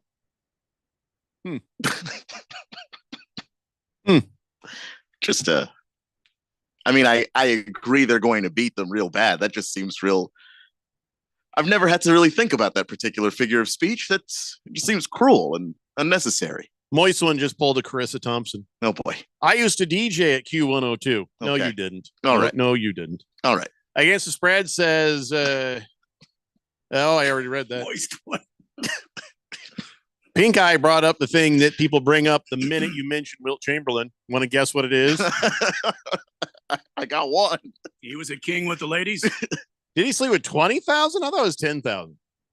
What was the number on that he claimed? And nobody can really verify it. He said it was 10,000, I thought. Maybe it was 20. I don't know. Stockton Slap says, Kevin Ware injury. Oh, well, why don't we just go right to Paul George? Why don't we go to that? Who was that kid that was on the Celtics? And if he had not been wearing those green tights, that would have been way worse. Who was the kid on the Celtics just recently had a gruesome leg injury? Oh, that was Gordon Hayward. That's it. Gordon Hayward. On the first day of the season. Oh, he my goes God. up for a rebound, comes down, and I was like, ankles aren't supposed to point that way. That's not good. Thank also, Wilt, He said it was 20,000. He said it was 20,000. I mean, I almost believe him because that's such an absurd number. Like, why? You know what I mean? Well, Like, he's either rounding up or down. You know what I'm saying? There's nobody who's going to. I stopped. I found it when it was 20,000. I stopped right there. just why even keep count after a certain point? I just do not understand that. I mean, I'm not saying he didn't get close, but I'm saying we don't know the accurate count. Yeah. Kyle G says, as a millennial, R. Theismann was the kid whose leg disassembled itself during March Madness in front of his own bench. That was Louisville, Kevin Ware. Oof, yeah, Kevin and, Ware. I glad that I didn't watch that one. I missed that game. Good God, why are we ending the show like this? I don't know. Because here's the thing. Because it's a Friday show. It's a radio show, so we don't have the video to show you. But I guarantee you the videos are playing in your minds right now. I'm seeing the bendy leg of Joe Theismann. Keon is seeing the leg of Ware. I don't know what's going through Randy's mind. Brisket. No, it's just Brisket. Yeah, I'm definitely seeing Alex Smith's leg too, unfortunately. It's all there. Wow. It's all there. Moist one says, oh, the whole Wilt Chamber thing was verified because they counted the rings inside his penis after he passed away, and it was confirmed. Over 20,000. Well, leave it to Moist one to get us out of here on a higher note. Thank you. That's way better than gruesome injuries. All right, everybody. That'll be enough of that. Come on back. We'll be back in your radios again on Monday. We hope. I'm okay either way. Yeah. Well, we'll be here at 3 p.m., presumably. Coming up tonight, you got GCU hosting San Francisco over on Money Radio 1510 and 105.3 FM. You got the AIA Open Division quarterfinal at 7 p.m. We'll see you guys later. It's the Daily Blender 1580, The Fanatic. Sun Devil football returns to Mountain America Stadium to take on the Oregon Ducks Saturday, November 18th for the Salute to Service game. Forgay will throw for that far corner. Caught for a touchdown. Get your ASU Oregon tickets today by calling 480-727-0000 or go